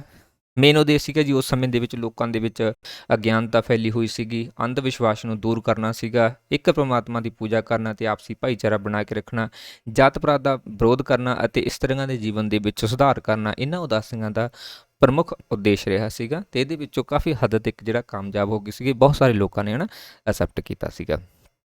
ਹਾਂਜੀ, ਸੋ ਪਹਿਲੀ ਉਦਾਸੀ। ਅੱਛਾ, ਉਦਾਸੀ ਦੀ ਗੱਲ ਕਰਦੇ ਹਾਂ ਤਾਂ ਵੱਖਰੀਆਂ ਵੱਖਰੀਆਂ ਬੁੱਕਸ ਦੇ ਵਿੱਚ ਵੱਖਰਾ ਵੱਖਰਾ ਮਿਲਦਾ ਹੈ। ਜਿਵੇਂ ਕਿ ਤੁਸੀਂ ਥਿਓਰੀ ਵਾਲੀ ਬੁੱਕ ਪੜ੍ਹੋਗੇ ਤਾਂ ਉਸ ਦੇ ਵਿੱਚ ਤੁਹਾਨੂੰ ਜਿਹੜਾ ਹੈ 3 ਉਦਾਸੀਆਂ ਦੇਖਣ ਨੂੰ ਮਿਲਦੀਆਂ ਹੈਗੀਆਂ ਨੇਗੀਆਂ। ਉੱਥੇ ਹੀ ਕੰਪੀਟੀਸ਼ਨ ਵਾਲੀ ਜੇਕਰ ਤੁਸੀਂ ਬੁੱਕ ਲੈਣੀ ਹੈਗੇ ਹੋ ਤਾਂ ਉਸ ਦੇ ਵਿੱਚ ਤੁਹਾਨੂੰ ਇਹ ਉਦਾਸੀਆਂ 4 ਮਿਲ ਜਾਣਗੀਆਂ। ਮੈਂ ਦੋਨੋਂ ਹੀ ਮੈਂਸ਼ਨ ਕੀਤੀਆਂ ਨੇ ਡਿਟੇਲ ਦੇ ਵਿੱਚ, ਮੈਂ ਚਾਰੋਂ 3 ਐਡ ਕੀਤੀਆਂ ਨੇਗੀਆਂ, ਔਰ ਜਦੋਂ ਲਾਸਟ ਦੇ ਵਿੱਚ ਐਡ ਕਰਾਂਗੇ ਉੱਥੇ ਤੁਹਾਨੂੰ ਮੈਂ ਚਾਰੋਂ ਵੀ ਐਡ ਕੀਤੀਆਂ ਵੀ ਕਦੋਂ ਤੋਂ ਲੈ ਕੇ ਕਦੋਂ ਤੱਕ ਇਹਨਾਂ ਨੇ ਯਾਤਰਾਵਾਂ ਕੀਤੀਆਂ ਸੀਗੀਆਂ। ਓਕੇ, ਸੋ ਪਹਿਲੀ ਉਦਾਸੀ ਜਾਂ ਪਹਿਲੀ ਯਾਤਰਾ ਜਿਹੜੀ ਹੈ ਉਹ 1499 ਦੇ ਅੰਤ ਦੇ ਵਿੱਚ ਸ਼ੁਰੂ ਕੀਤੀ ਗਈ ਸੀ, ਜਦੋਂ ਉਹਨਾਂ ਨੂੰ ਗਿਆਨ ਦੀ ਪ੍ਰਾਪਤੀ ਹੋ ਗਈ ਸੀਗੀ। ਤੇ ਇਹਨਾਂ ਯਾਤਰਾਵਾਂ ਦੇ ਦੌਰਾਨ ਗੁਰੂ ਨਾਨਕ ਦੇਵ ਜੀ ਦੇ ਨਾਲ ਉਹਨਾਂ ਦਾ ਇੱਕ ਸ਼ਰਧਾਲੂ ਜਿਸ ਦਾ ਨਾਮ ਸੀਗਾ ਜੀ ਭਾਈ ਮਰਦਾਨਾ ਜੀ। ਭਾਈ ਮਰਦਾਨਾ ਜੀ ਇਹਨਾਂ ਦੇ ਨਾਲ ਸੀਗੇ ਜੀ, ਜੋ ਕਿ ਰਬਾਬ ਨਾਮੀ ਸਾਜ਼ ਵਜਾਉਂਦੇ ਹੁੰਦੇ ਸੀਗੇ। ਜਦੋਂ ਗੁਰੂ ਨਾਨਕ ਦੇਵ ਜੀ ਕੀਰਤਨ ਕਰਦੇ ਹੁੰਦੇ ਸੀਗੇ ਤਾਂ ਅਕਸਰ ਭਾਈ ਮਰਦਾਨਾ ਜਿਹੜਾ ਹੈ ਉਹ ਰਬਾਬ ਨਾਮੀ ਸਾਜ਼ ਵਜਾ ਕੇ ਜਿਹੜਾ ਹੈ ਉਸ ਕੀਰਤਨ ਨੂੰ ਹੋਰ ਵੀ ਰੰਗ ਜਿਹੜਾ ਲਾ ਦਿੰਦਾ ਹੁੰਦਾ ਸੀਗਾ। ਓਕੇ, ਇਹ ਯਾਤਰਾਵਾਂ ਜਿਹੜੀਆਂ ਪਹਿਲੀ ਯਾਤਰਾ ਸੀਗੀ ਤਕਰੀਬਨ 12 ਸਾਲਾਂ ਦੇ ਵਿੱਚ ਪੂਰੀ ਕੀਤੀ ਸੀਗੀ। ਇਹ ਯਾਤਰਾ ਪੂਰਬ ਤੋਂ ਸ਼ੁਰੂ ਕੀਤੀ ਸੀਗੀ ਦੱਖਣ ਤੱਕ। ਠੀਕ ਹੈ, ਪੂਰਬ ਤੋਂ ਦੱਖਣ ਤੱਕ ਦੀ ਇਹ ਯਾਤਰਾ ਰਹੀ ਸੀਗੀ। ਪੂਰਬ ਵੱਲ ਨੂੰ ਚੱਲ ਕੇ ਦੱਖਣ ਦੇ ਵਿੱਚ ਆ ਗਏ ਸੀਗੇ ਗੁਰੂ ਨਾਨਕ ਦੇਵ ਜੀ। ਇਹ ਯਾਤਰਾ ਸ਼ੁਰੂ ਕੀਤੀ ਗਈ ਜੀ ਸੈਦਪੁਰ ਤੋਂ। ਠੀਕ ਹੈ, ਅੱਛਾ, ਹੁਣ ਇੱਥੇ 2 ਸਵਾਲ ਬਣਦੇ ਨੇ, ਥੋੜ੍ਹਾ ਜਿਹਾ ਧਿਆਨ ਨਾਲ ਨੋਟ ਕਰਨਾ ਇਸ ਪੁਆਇੰਟ ਨੂੰ, ਕਈ ਵਾਰ ਪੇਪਰ ਦੇ ਵਿੱਚ ਕਨਫਿਊਜ਼ ਹੋ ਜਾਂਦੇ ਆ। ਜਿਹੜੀ ਪਹਿਲੀ ਯਾਤਰਾ ਹੈ ਇਹ ਸ਼ੁਰੂ ਕੀਤੀ ਗਈ ਸੀਗੀ ਸੁਲਤਾਨਪੁਰ ਲੋਧੀ ਤੋਂ। ਸੁਲਤਾਨਪੁਰ ਲੋਧੀ ਤੋਂ ਮਤਲਬ ਕਿ ਚੱਲੇ ਸੁਲਤਾਨਪੁਰ ਲੋਧੀ ਤੋਂ ਸੀਗੇ ਅਤੇ ਪਹੁੰਚੇ ਸੀਗੇ ਸੈਦਪੁਰ ਵਿਖੇ, ਇਸ ਕਰਕੇ ਦੋਨੋਂ ਹੀ ਆਪਸ਼ਨ ਦੇ ਵਿੱਚ ਆ ਜਾਂਦੇ ਹੈਗੇ ਕਿ ਸ਼ੁਰੂ ਕਿੱਥੋਂ ਕੀਤੀ ਹੈ ਤਾਂ ਸੁਲਤਾਨਪੁਰ ਤੋਂ ਆਊਗਾ, ਪਹੁੰਚੇ ਕਿੱਥੇ ਸੀਗੇ ਜਾਂ ਪਹਿਲੀ ਉਦਾਸੀ ਕਿਹੜੀ ਸੀ ਫਿਰ ਸੈਦਪੁਰ ਦੇ ਆਊਗਾ। ਦੋਨਾਂ ਦੇ ਵਿੱਚ ਵੱਖਰਾ ਵੱਖਰਾ ਆਨਸਰ ਆਊਗਾ। ਠੀਕ ਹੈ, ਸ਼ੁਰੂ ਕਿੱਥੋਂ ਕੀਤੀ ਹੈ ਸੁਲਤਾਨਪੁਰ ਤੋਂ, ਅਤੇ ਜੇ ਪੁੱਛ ਲਿਆ ਪਹੁੰਚੇ ਕਿੱਥੇ ਸੀਗੇ ਜਾਂ ਕਿਹੜੀ ਹੈ ਪਹਿਲੀ ਉਦਾਸੀ ਫਿਰ ਇਸ ਤਰੀਕੇ ਨਾਲ ਆਪਾਂ ਸੈਦਪੁਰ ਲਗਾਵਾਂਗੇ। ਤੇ ਜ਼ਿਆਦਾਤਰ ਤੁਹਾਡਾ ਕੁਐਸਚਨ ਜਿਹੜਾ ਹੈ ਉਹ ਸੈਦਪੁਰ ਹੀ ਆਵੇਗਾ। ਸੈਦਪੁਰ ਜਿਹੜਾ ਹੈ ਐਮਨਾਬਾਦ ਸੀਗਾ ਜੀ, ਜੋ ਕਿ ਸੁਲਤਾਨਪੁਰ ਤੋਂ ਚੱਲ ਕੇ ਸੈਦਪੁਰ ਵਿਖੇ ਪਹੁੰਚਦੇ ਹੈਗੇ ਆ। ਸੋ ਇੱਥੇ ਇਹਨਾਂ ਦੀ ਮੁਲਾਕਾਤ ਜਿਹੜੀ ਹੈ ਉਹ ਇੱਕ ਮਲਿਕ ਭਾਗੋ ਦੇ ਨਾਲ ਹੁੰਦੀ ਹੈ, ਜੋ ਕਿ ਇੱਕ ਜ਼ਿਮੀਂਦਾਰ ਸੀਗਾ, ਲੋਕਾਂ ਨੂੰ ਠੱਗੀ ਚੋਰੀ ਦੇ ਥਰੂ ਜਿਹੜਾ ਹੈ ਲੁੱਟਦਾ ਸੀਗਾ, ਠੀਕ ਹੈ। ਦੂਸਰੀ ਸਾਈਡ ਤੇ ਇੱਕ ਭਾਈ ਲਾਲੋ ਸੀਗਾ ਜੀ, ਜਿਹੜਾ ਕਿ ਇੱਕ ਗਰੀਬ ਤਰਖਾਣ ਸੀਗਾ।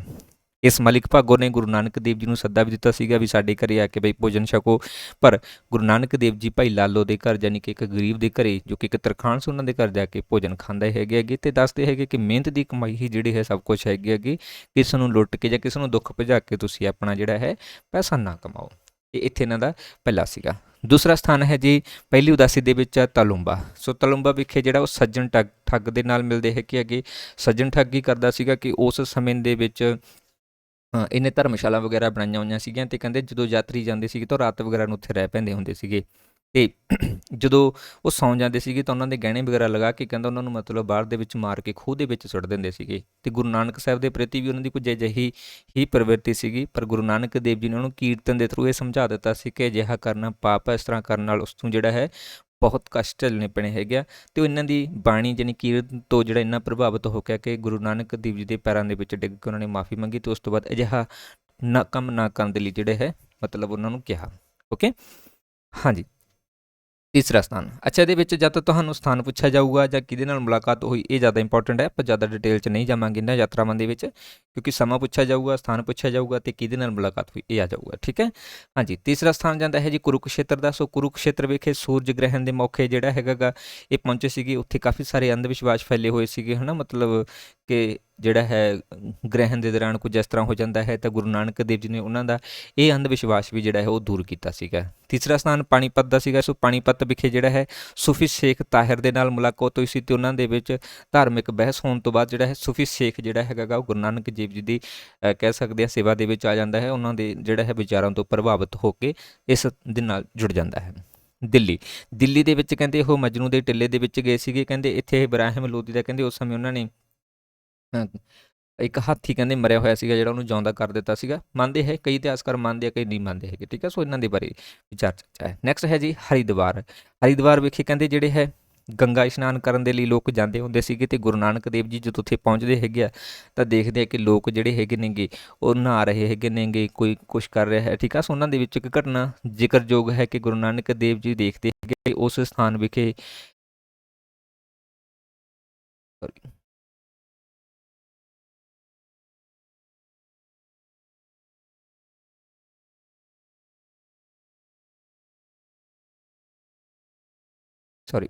ਹਾਂਜੀ, ਹਰਿਦੁਆਰ ਵਿਖੇ ਕਹਿੰਦੇ ਜਿਹੜੇ ਉੱਥੇ ਦੇ ਬ੍ਰਾਹਮਣ ਸੀਗੇ ਜੀ, ਉਹ ਸੂਰਜ ਦੇ ਵੱਲ ਮੂੰਹ ਕਰਕੇ ਪਾਣੀ ਦੇ ਰਹੇ ਸੀਗੇ, ਅਤੇ ਗੁਰੂ ਨਾਨਕ ਦੇਵ ਜੀ ਦੇਖਦੇ ਆ ਕਿ ਇਹ ਜੀ ਕੀ ਕਰ ਰਹੇ ਹੈਗੇ ਆ।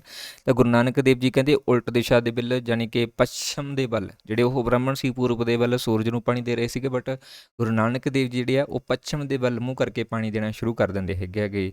ਜਦੋਂ ਬ੍ਰਾਹਮਣ ਇਹ ਦੇਖਦੇ ਹੈਗੇ ਤਾਂ ਉਹਨਾਂ ਨੂੰ ਪਤਾ ਲੱਗਦਾ ਵੀ ਇਹ ਵਿਅਕਤੀ ਕਿਸ ਨੂੰ ਪਾਣੀ ਦੇ ਰਿਹਾ। ਸੋ ਤਾਂ ਇਸ ਡਾਇਰੈਕਸ਼ਨ ਦੇ ਵਿੱਚ ਤਾਂ ਗੁਰੂ ਨਾਨਕ ਸਾਹਿਬ ਜੀ ਕਹਿੰਦੇ ਕਿ ਮੈਂ ਆਪਣੇ ਖੇਤਾਂ ਨੂੰ ਪਾਣੀ ਦੇ ਰਿਹਾ ਹੈਗਾ। ਜਦੋਂ ਇੱਦਾਂ ਬੋਲਦੇ ਆ ਤਾਂ ਵੀ ਸਾਰੇ ਬ੍ਰਾਹਮਣ ਹੱਸਣ ਲੱਗ ਜਾਂਦੇ ਵੀ ਇਹ ਬੜੇ ਨਵਾਂ ਹੀ ਮਤਲਬ ਤਰੀਕਾ ਹੈਗਾ ਇਹਨਾਂ ਦਾ ਨਾ। ਸੋ ਇਸ ਤਰੀਕੇ ਨਾਲ ਫਿਰ ਗੁਰੂ ਨਾਨਕ ਜੀ ਨੂੰ ਸਮਝਾਉਂਦੇ ਹੈ ਕਿ ਜੇਕਰ ਤੁਹਾਡਾ ਪਾਣੀ ਸੂਰਜ ਤੱਕ ਕਰੋੜਾਂ ਕਿਲੋਮੀਟਰ ਤੱਕ ਇੱਥੋਂ ਜਾ ਸਕਦਾ, ਤਾਂ ਮੈਂ ਤਾਂ ਕਈ ਕੁਝ ਕਿਲੋਮੀਟਰ ਦੂਰ 'ਤੇ ਜਾਂ ਕੁਝ 100 ਕਿਲੋਮੀਟਰ ਦੂਰ 'ਤੇ ਮੇਰਾ ਪਾਣੀ ਕਿਉਂ ਨਹੀਂ ਪਹੁੰਚ ਸਕੇਗਾ। ਤਾਂ ਇੱਥੋਂ ਸਮਝਾਉਂਦੇ ਆ ਕਿ ਤੁਹਾਡਾ ਜਿਹੜਾ ਇਹ ਪਾਣੀ ਦਿੱਤਾ ਉਹ ਬੇਅਰਥ ਹੈ, ਇਹਦੇ ਨਾਲ ਤੁਸੀਂ ਕਿਸੇ ਨੂੰ ਨਹੀਂ ਅਚੀਵ ਕਰ ਸਕਦੇ। ਉਹ ਸੂਰਜ ਹੈ ਅਤੇ ਉਹਦੇ ਤੱਕ ਤੁਹਾਡਾ ਪਾਣੀ ਕਦੇ ਨਹੀਂ ਪਹੁੰਚ ਸਕੂਗਾ, ਠੀਕ ਹੈ। ਇੱਥੇ ਮਤਲਬ ਉਹ ਸੰਦੇਸ਼ ਦਿੰਦੇ ਹੈਗੇ ਕਿ ਅਜਿਹਾ ਕਰਨ ਨਾਲ ਤੁਹਾਡਾ ਕੋਈ ਫਾਇਦਾ ਨਹੀਂ ਹੋਣ ਵਾਲਾ, ਸੱਚੇ ਕਰਮ ਕਰੋ। ਹਾਂਜੀ, ਗੋਰਖਮਤੇ ਵਿਖੇ ਜਿਹੜਾ ਹੈ ਉਹਨਾਂ ਦੀ ਸਿੱਧ ਦੇ ਨਾਲ ਮਤਲਬ ਸਿੱਧਾਂ ਦੇ ਨਾਲ ਮਤਲਬ ਇੱਕ ਵਿਚਾਰ ਚਰਚਾ ਹੁੰਦੀ ਹੈ, ਅਤੇ ਇੱਥੇ ਹੀ ਉਹਨਾਂ ਨੇ ਇੱਕ ਰਚਨਾ ਲਿਖੀ ਸੀ ਜਿਸ ਦਾ ਨਾਮ ਸੀਗਾ ਜੀ ਸਿੱਧ ਗੋਸ਼ਟੀ, ਠੀਕ ਹੈ। ਸਿੱਧ ਗੋਸ਼ਟੀ ਇਹ ਲਾਸਟ 'ਚ ਮੈਂ ਐਡ ਕੀਤੇ ਹੋਏ ਨੇ, ਬਟ ਫਿਰ ਵੀ ਤੁਸੀਂ ਇੱਥੇ ਧਿਆਨ ਰੱਖ ਲਿਓ, ਸਿੱਧ ਗੋਸ਼ਟੀ। ਸੋ ਗੋਰਖਮਤੇ ਵਿਖੇ ਜਿਹੜਾ ਹੈ ਸਿੱਧਾਂ ਦੇ ਨਾਲ ਸਾਧਾਂ ਦੇ ਨਾਲ ਜਿਹੜੀ ਉਹਨਾਂ ਦੀ ਮੁਲਾਕਾਤ ਹੁੰਦੀ ਹੈ, ਜਿਹੜੇ ਕਿ ਉੱਥੇ ਬੈਠ ਕੇ ਕੰਨਾਂ ਦੇ ਵਿੱਚ ਮੁੰਦਰਾ ਪਾਈ ਬੈਠੇ ਸੀਗੇ, ਸਰੀਰ ਦੇ ਉੱਪਰ ਸੁਆਹ ਮਲੀ ਹੋਈ ਸੀਗੀ, ਹੱਥਾਂ ਦੇ ਵਿੱਚ ਡੰਡੇ ਫੜ ਲੈਂਦੇ ਸੀਗੇ, ਸ਼ੰਖ ਵਜਾਉਂਦੇ ਸੀਗੇ, ਸਿਰ ਮਨਾ ਲੈਂਦੇ ਹੁੰਦੇ ਸੀਗੇ, ਹੈ ਨਾ। ਸੋ ਉਹਨਾਂ ਦਾ ਮੁੱਖ ਕੰਮ ਸੀਗਾ ਵੀ ਅਸੀਂ ਮੁਕਤੀ ਹਾਸਲ ਕਰ ਲਵਾਂਗੇ, ਪਰ ਗੁਰੂ ਨਾਨਕ ਦੇਵ ਜੀ ਉਹਨਾਂ ਨੂੰ ਸਮਝਾਉਂਦੇ ਕਿ ਇਸ ਤਰ੍ਹਾਂ ਕਰਨ ਦੇ ਨਾਲ ਤੁਸੀਂ ਮੁਕਤੀ ਹਾਸਲ ਨਹੀਂ ਕਰ ਸਕਦੇ, ਤੁਹਾਨੂੰ ਲੋਕਾਂ ਦੇ ਵਿੱਚ ਵਿਚਰਨਾ ਪਊਗਾ, ਲੋਕਾਂ ਦੇ ਵਿੱਚ ਜਾ ਕੇ ਉਹਨਾਂ ਦੇ ਜੀਵਨ ਦੇ ਵਿੱਚ ਸੁਧਾਰ ਕਰਨਾ ਪਊਗਾ। ਲੋਕ ਬਹੁਤ ਸੰਕਟ ਦੇ ਵਿੱਚ ਨੇ ਕਿ ਲੋਕਾਂ ਦਾ ਸ਼ੋਸ਼ਣ ਕੀਤਾ ਜਾ ਰਿਹਾ ਹੈ, ਤੁਸੀਂ ਉਹਨਾਂ ਨੂੰ ਸਮਝਾਓ, ਠੀਕ ਹੈ। ਮਤਲਬ ਉਸ ਚੀਜ਼ ਦੇ ਉੱਪਰ ਫੋਕਸ ਕਰਦੇ ਆ ਅਤੇ ਸਾਰੇ ਸਿੱਧ ਜਿਹੜੇ ਆ ਉਹਨਾਂ ਦੇ ਅਨੁਯਾਈ ਬਣ ਜਾਂਦੇ ਆ, ਇੰਨਾ ਜ਼ਿਆਦਾ ਪ੍ਰਸੰਨ ਹੋ ਜਾਂਦੇ ਹੈਗੇ ਉਹਨਾਂ ਤੋਂ, ਮਤਲਬ ਉਹਨਾਂ ਦੀ ਵਿਚਾਰ ਚਰਚਾ ਤੋਂ ਨਾ। ਤਾਂ ਇਸ ਸਮੇਂ ਤੋਂ ਹੀ ਜਿਹੜਾ ਹੈ ਗੁਰੂ ਨਾਨਕ ਦੇਵ ਜੀ ਤੋਂ ਇੰਨਾ ਜ਼ਿਆਦਾ ਪ੍ਰਭਾਵਿਤ ਹੋ ਜਾਂਦੇ ਕਿ ਸਾਰੇ ਸਿੱਧ ਯੋਗੀ ਜਿਹੜੇ ਉਹ ਗੁਰੂ ਨਾਨਕ ਦੇਵ ਦੀ ਸ਼ਰਨ ਦੇ ਵਿੱਚ ਆ ਜਾਂਦੇ ਹੈਗੇ ਨੇਗੇ। ਅਤੇ ਇਸੇ ਸਥਾਨ ਤੋਂ ਹੀ ਫਿਰ ਇਸ ਗੋਰਖ ਮਤੇ ਦਾ ਨਾਮ ਜਿਹੜਾ ਹੈ ਉਹ ਨਾਨਕ ਮਤਾ ਪੈ ਗਿਆ ਸੀਗਾ। ਓਕੇ, ਸਿੱਧ ਗੋਸ਼ਟੀ ਪੁਸਤਕ ਦੇ ਵਿੱਚ ਜਿਹੜਾ ਰਚਨਾ ਦੇ ਵਿੱਚ ਇਸ ਦਾ ਜ਼ਿਕਰ ਕੀਤਾ ਗਿਆ ਹੈ। ਨੈਕਸਟ ਹੈ ਜੀ ਬਨਾਰਸ। ਬਨਾਰਸ ਦੇ ਵਿੱਚ ਜਿਹੜਾ ਹੈ ਉਹਨਾਂ ਦੀ ਮੁਲਾਕਾਤ ਪੰਡਿਤ ਚਤਰਦਾਸ ਦੇ ਨਾਲ ਹੁੰਦੀ ਹੈ, ਜੋ ਕਿ ਮੂਰਤੀ ਪੂਜਾ ਦੇ ਬਾਰੇ ਚਰਚਾ ਕਰਦੇ ਹੈਗੇ। ਇੱਥੇ ਗੁਰੂ ਨਾਨਕ ਦੇਵ ਜੀ ਕਹਿੰਦੇ ਹੈਗੇ ਕਿ ਪੰਡਿਤ ਚਤਰਦਾਸ ਜੀ ਨੂੰ ਕਿ ਮੂਰਤੀ ਪੂਜਾ ਕਰਨ ਦੇ ਨਾਲ ਕੁਛ ਨਹੀਂ ਹੋ ਸਕਦਾ, ਕਿਉਂਕਿ ਜਿਹੜੀ ਮੂਰਤੀ ਪਾਣੀ ਦੇ ਵਿੱਚ ਤੈਰਦੀ ਹੋਈ ਆਪਣੇ ਆਪ ਨੂੰ ਨਹੀਂ ਬਚਾ ਸਕਦੀ, ਉਹ ਤੁਹਾਡਾ ਕੀ ਕਰ ਸਕਦੀ ਹੈਗੀ ਹੈ। ਤਾਂ ਇਸ ਚੀਜ਼ ਦੇ ਉੱਪਰ ਚੱਲਦੇ ਹੈਗੇ। ਹੁਣ ਇੱਥੇ ਕਮਾਲ ਦੀ ਗੱਲ ਇਹ ਵੀ ਹੈ ਕਿ ਜਿੱਥੇ ਗੁਰੂ ਨਾਨਕ ਦੇਵ ਜੀ ਨੇ ਖੁਦ ਇਸ ਮੂਰਤੀ ਪੂਜਾ ਦਾ ਵਿਰੋਧ ਕੀਤਾ ਹੈ, ਉੱਥੇ ਅੱਜ ਕੱਲ੍ਹ ਅਸੀਂ ਖੁਦ ਜਿਹੜਾ ਹੈ ਮੂਰਤੀ ਪੂਜਾ ਦੇ ਵਿੱਚ ਪੈ ਗਿਆ, ਹਾਲਾਂਕਿ ਅਸੀਂ ਉਹਨਾਂ ਦੀ ਵਿਚਾਰਧਾਰਾ ਨੂੰ ਮੰਨਦੇ ਹੈਗੇ ਨਾ। ਸੋ ਇਹ ਵੀ ਬਹੁਤ ਵੱਡੇ ਕਨਫਲਿਕਟ ਜਿਹੜੇ ਉਹ ਚੱਲ ਰਹੇ ਹੈਗੇ ਨੇਗੇ। ਨੈਕਸਟ ਹੈ ਜੀ 9 ਨੰਬਰ ਦੇ ਉੱਪਰ ਗਿਆ। ਸੋ ਗਿਆ ਜਿੱਥੇ ਕਿ ਮਹਾਤਮਾ ਬੁੱਧ ਨੂੰ ਗਿਆਨ ਦੀ ਪ੍ਰਾਪਤੀ ਹੋਈ ਸੀ, ਉਸ ਸਥਾਨ ਵਿਖੇ ਹੈ। ਸੋ ਗਿਆ ਵਿਖੇ ਜਿਹੜਾ ਹੈ ਹਿੰਦੂ ਲੋਕ ਸੀਗੇ ਜਿਹੜੇ ਉਹ ਆਪਣੇ ਪਿਤਰਾਂ ਨੂੰ ਹੈ, ਠੀਕ ਹੈ, ਪਿਤਰਾਂ ਨੂੰ ਹੈ। ਸੋ ਪਿਤਰਾਂ ਨੂੰ ਭੋਜਨ ਚੁਕਾਉਂਦੇ, ਪਿਤਰ ਮਤਲਬ ਜੋ ਮਰੇ ਹੋਏ ਵਿਅਕਤੀ ਨੇਗੇ, ਠੀਕ ਹੈ, ਉਹਨਾਂ ਨੂੰ ਮਤਲਬ ਖੁਸ਼ ਕਰਨ ਦੇ ਲਈ, ਉਹਨਾਂ ਦੀ ਆਤਮਾਵਾਂ ਨੂੰ ਖੁਸ਼ ਕਰਨ ਦੇ ਲਈ ਜਿਹੜਾ ਭੋਜਨ ਛਕਾਉਂਦੇ ਹੁੰਦੇ ਸੀਗੇ। ਅਤੇ ਗੁਰੂ ਨਾਨਕ ਦੇਵ ਜੀ ਨੇ ਇਹਨਾਂ ਦਾ ਵਿਰੋਧ ਕੀਤਾ ਸੀਗਾ, ਕਹਿੰਦਾ ਤੁਹਾਡਾ ਭੋਜਨ ਉਹਨਾਂ ਤੱਕ ਨਹੀਂ ਪਹੁੰਚਦਾ, ਉਹ ਮਰ ਚੁੱਕੇ ਹੈਗੇ ਆ, ਹੁਣ ਉਹਨਾਂ ਦਾ ਕੋਈ ਵਜੂਦ ਜਿਹੜਾ ਨਹੀਂ ਹੈਗਾ। ਤਾਂ ਇਸ ਤਰੀਕੇ ਦੇ ਤੁਸੀਂ ਅੰਧ ਵਿਸ਼ਵਾਸਾਂ ਦੇ ਵਿੱਚ ਜਿਹੜਾ ਉਹ ਨਾ ਪਾਓ, ਇਹ ਵੀ ਗੁਰੂ ਨਾਨਕ ਦੇਵ ਜੀ ਨੇ ਮਨਾ ਕੀਤਾ ਹੋਇਆ। ਹਾਲਾਂਕਿ ਅਸੀਂ ਦੀਵਾਲੀ ਦੇ ਤਿਉਹਾਰ ਦੇ ਉੱਪਰ ਅਜਿਹਾ ਕਰਾਂਗੇ। ਓਕੇ, ਨੈਕਸਟ ਹੈ ਜੀ 10 ਨੰਬਰ ਧੁਬਰੀ। ਧੁਬਰੀ ਜਿਹੜਾ ਅਸਾਮ ਦੇ ਵਿੱਚ ਪੈਂਦਾ ਹੈ ਜੀ। ਇਹਨਾਂ ਦੀ ਮੁਲਾਕਾਤ ਸ਼ੰਕਰ ਦੇਵ ਦੇ ਨਾਲ ਹੁੰਦੀ ਹੈ ਕਿ ਤੇ ਸ਼ੰਕਰ ਦੇਵ ਨੂੰ ਇਹ ਆਪਣੇ ਵਿਚਾਰਾਂ ਦੇ ਨਾਲ ਕਾਫੀ ਪ੍ਰਭਾਵਿਤ ਕਰਦੇ ਆ ਅਤੇ ਉਹ ਇਹਨਾਂ ਦਾ ਜਿਹੜਾ ਅਨੁਯਾਈ ਹੈ ਉਹ ਬਣ ਜਾਂਦਾ ਹੈ। ਕਾਮਰੂਪ ਵਿਖੇ ਜਿਹੜਾ ਇਹਨਾਂ ਦੀ ਮੁਲਾਕਾਤ ਜਾਦੂਗਰ ਨੇ ਨੂਰ ਸ਼ਾਹੀ ਦੇ ਨਾਲ ਹੁੰਦੀ ਹੈਗੀ, ਜੋ ਕਿ ਆਪਣੇ ਹੁਸਨ ਦੇ ਕਰਕੇ ਅਤੇ ਆਪਣੇ ਜਾਦੂ ਦੇ ਕਰਕੇ ਲੋਕਾਂ ਦੇ ਵਿੱਚ ਉਸ ਸਮੇਂ ਪ੍ਰਸਿੱਧ ਸੀਗੇ। ਅਤੇ ਗੁਰੂ ਨਾਨਕ ਦੇਵ ਜੀ ਉਹਨਾਂ ਦੀ ਚਾਲ ਦੇ ਵਿੱਚ ਨਹੀਂ ਆਉਂਦੇ ਅਤੇ ਉਹਨਾਂ ਨੂੰ ਸਮਝਾਉਣ ਦੀ ਕੋਸ਼ਿਸ਼ ਕਰਦੇ ਆ, ਜਿਸ ਤੋਂ ਬਾਅਦ ਜਾਦੂਗਰ ਨੇ ਨੂਰ ਸ਼ਾਹੀ ਜਿਹੜੀ ਹੈ ਉਹਨਾਂ ਦੇ ਵਿਚਾਰ ਤੋਂ ਪ੍ਰਭਾਵਿਤ ਹੋ ਕੇ ਉਹਨਾਂ ਦੀ ਅਨੁਯਾਈ ਰੂਪ ਦੇ ਵਿੱਚ ਆ ਜਾਂਦੀ ਹੈਗੀ। 12ਵਾਂ ਹੈ ਜੀ ਜਗਨਨਾਥਪੁਰੀ ਉੜੀਸਾ ਦੇ ਵਿੱਚ, ਜਿੱਥੋਂ ਦਾ ਕਿ ਇੱਕ ਤਿਉਹਾਰ ਬਹੁਤ ਜ਼ਿਆਦਾ ਪ੍ਰਸਿੱਧ ਹੈ ਵਰਤਮਾਨ ਸਮੇਂ, ਉੜੀਸਾ ਦੀ ਰੱਥ ਯਾਤਰਾ, ਠੀਕ ਹੈ, ਪੂਰੀ ਸਥਾਨ ਦੇ ਵਿੱਚ ਹੈਗਾ ਗਾ। ਸੋ ਇੱਥੇ ਆਰਤੀ ਨੂੰ ਲੈ ਕੇ ਜਿਹੜਾ ਹੈ ਬਈ ਵਿਚਾਰ ਚਰਚਾ ਹੋਈ ਸੀ ਗੁਰੂ ਨਾਨਕ ਦੇਵ ਜੀ ਦੀ। ਸੋ ਉੱਥੇ ਕਿਹਾ ਗਿਆ ਸੀ ਗੁਰੂ ਨਾਨਕ ਦੇਵ ਜੀ ਦੁਆਰਾ ਕਿ ਮਨੁੱਖ ਨੂੰ ਕਿਸੇ ਵੀ ਚੀਜ਼ ਦੀ ਆਰਤੀ ਕਰਨ ਦੀ ਕੋਈ ਜ਼ਰੂਰਤ ਨਹੀਂ ਹੈ ਅਤੇ ਆਰਤੀ ਦਾ ਕੋਈ ਮਹੱਤਵ ਨਹੀਂ ਹੈ, ਕਿਉਂਕਿ ਗੁਰੂ ਨਾਨਕ ਦੇਵ ਜੀ ਨੇ ਦੱਸਿਆ ਕਿ ਨੇਚਰ ਜਿਹੜਾ ਹੈ, ਕੁਦਰਤ ਜਿਹੜਾ ਹੈ, ਉਹ ਐਟੋਮੈਟਿਕਲੀ ਹਰ ਰੋਜ਼ ਸਮੇਂ ਦੇ ਉੱਪਰ ਆਪਣੇ ਆਪ ਰੈਗੂਲਰ ਜਿਹੜਾ ਹੈ ਆਰਤੀ ਕਰਦਾ ਹੀ ਰਹਿੰਦਾ ਹੈ। ਇਸ ਦੇ ਲਈ ਮਨੁੱਖ ਨੂੰ ਕੋਈ ਆਰਤੀ ਕਰਨ ਦੀ ਜ਼ਰੂਰਤ ਨਹੀਂ ਹੈਗੀ। ਕਿਸੇ ਉੜੀਸਾ ਦੇ ਵਿੱਚ ਜਿਹੜੀ ਵਿਚਾਰ ਚਰਚਾ ਹੋਈ ਸੀ ਗੁਰੂ ਨਾਨਕ ਦੇਵ ਜੀ, ਸੋ ਉਹਨਾਂ ਦੇ ਵਿੱਚ ਉਸਨੂੰ ਦੱਸਿਆ ਗਿਆ ਸੀਗਾ। ਲੰਕਾ ਦੇ ਵਿੱਚ ਜਿਹੜਾ ਹੈ ਉਹਨਾਂ ਦਾ ਜਿਹੜੀ ਵਿਚਾਰ ਚਰਚਾ ਹੁੰਦੀ ਹੈ ਉਹ ਸ਼ਿਵਨਾਥ ਦੇ ਨਾਲ ਹੁੰਦੀ ਹੈ, ਅਤੇ ਸ਼ਿਵਨਾਥ ਉੱਥੋਂ ਦਾ ਰਾਜਾ ਸੀਗਾ ਬਈ, ਉਹ ਵੀ ਗੁਰੂ ਨਾਨਕ ਦੇਵ ਜੀ ਦੀ ਵਿਚਾਰ ਧਰਤ ਤੋਂ ਬਹੁਤ ਜ਼ਿਆਦਾ ਪ੍ਰਭਾਵਿਤ ਸੀਗੇ। ਲਾਸਟ ਸਥਾਨ ਇਸ ਦੇ ਵਿੱਚ ਹੀ ਪਾਕਪਟਨ ਹੈ। ਪਾਕਪਟਨ ਦੇ ਵਿੱਚ ਸ਼ੇਖ ਫਰੀਦ ਜੀ ਨਾਲ ਉਹਨਾਂ ਦੀ ਮੁਲਾਕਾਤ ਹੁੰਦੀ ਹੈ, ਤਾਂ ਉਹ ਵੀ ਇਹਨਾਂ ਦੀ ਵਿਚਾਰ ਚਰਚਾ ਤੋਂ ਜਿਹੜਾ ਪ੍ਰਭਾਵਿਤ ਹੋ ਕੇ ਇਹਨਾਂ ਦੇ ਅਨੁਯਾਈ ਦੇ ਰੂਪ ਦੇ ਵਿੱਚ ਆ ਜਾਂਦੇ ਹੈਗੇ ਆ। ਦੂਸਰੀ ਉਦਾਸੀ, ਧਿਆਨ ਨਾਲ ਦੇਖਣਾ ਕਿ ਇਹ ਉਦਾਸੀ ਜਿਹੜੀ ਹੈਗੀ ਸੈਦਪੁਰ ਤੋਂ ਸ਼ੁਰੂ ਹੁੰਦੀ ਹੈਗੀ ਆ, ਸੁਲਤਾਨਪੁਰ ਲੋਧੀ ਤੋਂ ਚੱਲ ਕੇ ਪਹਿਲਾ ਸਥਾਨ ਜਿੱਥੇ ਪਹੁੰਚਦੇ ਸੈਦਪੁਰ ਸੀਗਾ, ਅਤੇ ਫਿਰ ਖਤਮ ਹੋ ਜਾਂਦੀ ਹੈ ਪਾਕਪਟਨ ਨਾਮੀ ਸਥਾਨ ਦੇ ਉੱਪਰ। ਓਕੇ, ਦੂਜੀ ਉਦਾਸੀ ਜਿਹੜੀ ਹੈ ਜੀ ਇਹ ਉੱਤਰ ਦਿਸ਼ਾ ਦੇ ਵੱਲ। ਆਹ ਬਹੁਤ ਇੰਪੋਰਟੈਂਟ ਸਵਾਲ ਹੁੰਦਾ ਇਹਨਾਂ ਦਾ ਵੀ ਕਿਹੜੀ ਡਾਇਰੈਕਸ਼ਨ ਦੇ ਵਿੱਚ ਹੋਇਆ ਸੀਗਾ, ਠੀਕ ਹੈ। ਪਹਿਲਾ ਜਿਹੜਾ ਹੈ ਪੂਰਬ ਦੇ ਵਿੱਚ, ਦੂਜਾ ਜਿਹੜਾ ਹੈ ਉੱਤਰ ਦੇ ਵੱਲ ਹੈ। ਇਹ ਯਾਤਰਾ ਤਲਵੰਡੀ ਤੋਂ ਸ਼ੁਰੂ ਕਰਕੇ ਸੁਲਤਾਨਪੁਰ ਤੱਕ ਦੀ ਜਿਹੜੀ ਯਾਤਰਾ ਰਹਿੰਦੀ ਹੈਗੀ ਆ ਉੱਤਰ ਵੱਲ ਨੂੰ, ਠੀਕ ਹੈ। ਇਹ ਯਾਤਰਾ 1513-14 ਦੇ ਵਿੱਚ ਜਿਹੜੀ ਸ਼ੁਰੂ ਕੀਤੀ ਗਈ ਸੀਗੀ, ਅਤੇ 4 ਸਾਲਾਂ ਦੇ ਵਿੱਚ ਜਿਹੜਾ ਹੈ ਇਸ ਨੂੰ ਸੰਪੂਰਨ ਕਰ ਲਿਆ ਗਿਆ ਸੀਗਾ, ਠੀਕ ਹੈ। 1513-14 ਦੇ ਵਿੱਚ ਸ਼ੁਰੂ ਕਰਕੇ 4 ਸਾਲਾਂ ਦੇ ਵਿੱਚ ਇਸ ਨੂੰ ਕੰਪਲੀਟ ਕਰ ਲਿਆ ਗਿਆ ਸੀਗਾ ਵੱਖਰੇ ਖੇਤਾਂ ਦੇ ਵਿੱਚ। ਇਸ ਖੇਤਰ ਦੇ ਵਿੱਚ ਪ੍ਰਮੁੱਖ ਤੌਰ ਦੇ ਉੱਪਰ ਪਹਾੜੀ ਖੇਤਰਾਂ ਦੇ ਵਿੱਚ ਜਿਵੇਂ ਮੰਡੀ, ਰਿਵਾਲਵਰਸਰ, ਜਵਾਲਾਮੁਖੀ, ਕਾਂਗੜਾ, ਬਿਜਨਾ ਅਤੇ ਕੁੱਲੂ ਦੀਆਂ ਜਿਹੜੀਆਂ ਯਾਤਰਾਵਾਂ ਨੇ ਉਹ ਗੁਰੂ ਨਾਨਕ ਦੇਵ ਜੀ ਨੇ ਇਸ ਦੇ ਵਿੱਚ ਕੀਤੀਆਂ ਸੀਗੀਆਂ। ਦੂਸਰਾ ਸਥਾਨ ਕੈਲਾਸ਼ ਪਰਬਤ ਸੀਗਾ, ਜਿੱਥੇ ਤਿੱਬਤ ਤੋਂ ਹੁੰਦੇ ਉਹ ਕੈਲਾਸ਼ ਪਰਬਤ ਜੋ ਕਿ ਸਮੇਰ ਪਰਬਤ ਸੀਗਾ, ਸੋ ਉਸ ਸਥਾਨ ਵਿਖੇ ਪਹੁੰਚੇ ਸੀਗੇ। ਲੱਦਾਖ, ਕਸ਼ਮੀਰ ਅਤੇ ਕਸ਼ਮੀਰ ਦੇ ਵਿੱਚ ਮਟਨ ਦੇ ਵਿਖੇ ਪੰਡਿਤ ਬ੍ਰਹਮਦਾਸ ਦੇ ਨਾਲ ਉਹਨਾਂ ਦਾ ਧਾਰਮਿਕ ਵਿਵਾਦ ਹੋਇਆ ਸੀਗਾ, ਅਤੇ ਉਸ ਦੇ ਵਿੱਚ ਜਿਹੜਾ ਵਾਦ ਵਿਵਾਦ ਹੋਇਆ ਸੀ, ਡਿਸਕਸ਼ਨ ਹੋਈ ਸੀਗੀ, ਜਿਸ ਦੇ ਵਿੱਚ ਪੰਡਿਤ ਬ੍ਰਹਮਦਾਸ ਨੇ ਜਿਹੜਾ ਹੈ ਗੁਰੂ ਨਾਨਕ ਦੇਵ ਜੀ ਦੇ ਵਿਚਾਰਾਂ ਨੂੰ ਅਸੈਪਟ ਕਰ ਲਿੱਤਾ ਸੀਗਾ, ਅਤੇ ਉਹਨਾਂ ਦੇ ਅਧੀਨ ਜਾਣੀ ਕਿ ਅਨੁਯਾਈ ਦੇ ਰੂਪ ਦੇ ਵਿੱਚ ਆ ਗਿਆ ਸੀ। ਇਹ ਕਸ਼ਮੀਰ ਦੇ ਵਿੱਚ ਜਿਹੜੀ ਘਟਨਾ ਹੈ ਉਹ ਵਾਪਰਦੀ ਹੈਗੀ। ਹਸਨ ਅਬਦਾਲ। ਹਸਨ ਅਬਦਾਲ ਕਾफ़ੀ ਜ਼ਿਆਦਾ ਇੰਪੋਰਟੈਂਟ ਹੈ। ਹਸਨ ਅਬਦਾਲ ਵਿਖੇ ਕਹਿੰਦੇ ਇੱਕ ਫ਼ਕੀਰ ਵਲੀ ਕੰਧਾਰ ਸੀਗਾ ਜੋ ਗੁਰੂ ਨਾਨਕ ਦੇਵ ਜੀ ਦੀ ਪ੍ਰਸਿੱਧੀ ਤੋਂ ਜਾਂ ਉਹਦੇ ਵਿਚਾਰਾਂ ਤੋਂ ਕਾफ़ੀ ਮਤਲਬ ਕਿ ਅੱਕ ਚੁੱਕਿਆ ਸੀਗਾ ਵੀ ਮਤਲਬ ਕਿਸ ਤਰੀਕੇ ਨਾਲ ਕਰ ਸਕਦਾ। ਤਾਂ ਇਸੇ ਤਰੀਕੇ ਨਾਲ ਕਹਿੰਦੇ ਵੀ ਇਹ ਜਿਹੜਾ ਵਲੀ ਕੰਧਾਰ ਸੀਗਾ ਸੋ ਉਸਨੇ ਨਾ ਮਤਲਬ ਪਹਾੜ ਤੋਂ ਜਿੱਥੇ ਗੁਰੂ ਨਾਨਕ ਦੇਵ ਜੀ ਬੈਠੇ ਸੀਗੇ ਨੀਚੇ, ਸੋ ਉਹਨਾਂ ਦੇ ਉੱਪਰ ਪਹਾੜ ਸੁੱਟਣ ਦੀ ਕੋਸ਼ਿਸ਼ ਕੀਤੀ, ਪਰ ਗੁਰੂ ਨਾਨਕ ਦੇਵ ਜੀ ਨੇ ਕਹਿੰਦੇ ਇਹਨਾਂ ਨੂੰ ਪੰਜੇ ਦੇ ਨਾਲ ਰੋਕ ਲੈਤਾ ਸੀਗਾ ਹਸਨ ਅਬਦਾਲ ਨਾਮੀ ਸਥਾਨ ਦੇ ਉੱਪਰ। ਠੀਕ ਹੈ, ਤੇ ਜਦੋਂ ਇੱਥੇ ਕਹਿੰਦੇ ਗੁਰੂ ਨਾਨਕ ਦੇਵ ਜੀ ਨੂੰ ਪੰਜੇ ਦੇ ਨਾਲ ਰੋਕ ਲਿਆ ਸੀਗਾ, ਤਾਂ ਫਿਰ ਜਦੋਂ ਇਹ ਰੁਕ ਗਏ ਸੀਗੇ ਤਾਂ ਵੀ ਇਸ ਦੇ ਕਾਰਨ ਕਰਕੇ ਇੱਥੇ ਇਹ ਪੱਥਰ ਅੱਜ ਵੀ ਕਹਿੰਦੇ ਮੌਜੂਦ ਹੈਗਾ ਗਾ। ਤੇ ਇਸ ਸਥਾਨ ਵਿਖੇ ਅੱਜ ਕੱਲ੍ਹ ਜਿਹੜਾ ਪੰਜਾ ਸਾਹਿਬ ਜਿਹੜਾ ਸਥਾਨ ਹੈ ਉਹ ਬਣਿਆ ਹੋਇਆ, ਜਿੱਥੇ ਹਜ਼ਾਰਾਂ ਹੀ ਸ਼ਰਧਾਲੂ ਹਰ ਸਾਲ ਜਿਹੜੇ ਆ ਉਹ ਜਾਂਦੇ ਰਹਿੰਦੇ ਹੈਗੇ ਆ। ਇਹ ਵਲੀ ਕੰਧਾਰ ਦੇ ਕਾਰਨ ਕਰਕੇ ਹੋਇਆ ਸੀ, ਤੇ ਹਸਨ ਅਬਦਾਲ ਇਸ ਦਾ ਪਹਿਲਾ ਨਾਮ ਸੀਗਾ। ਅੱਜ ਕੱਲ੍ਹ ਇਸ ਨੂੰ ਪੰਜਾ ਸਾਹਿਬ ਜਿਹੜਾ ਉਹ ਕਹਿ ਦਿੱਤਾ ਜਾਂਦਾ ਹੈ। ਲਾਸਟ ਹੈ ਜੀ ਸਿਆਲਕੋਟ। ਸਿਆਲਕੋਟ ਦੇ ਵਿੱਚ ਮੁਲਾਕਾਤ ਹੁੰਦੀ ਹੈ ਜੀ ਮੁਸਲਮਾਨ ਸੰਤ ਹਮਜਾ ਗੋਸ਼ ਦੇ ਨਾਲ।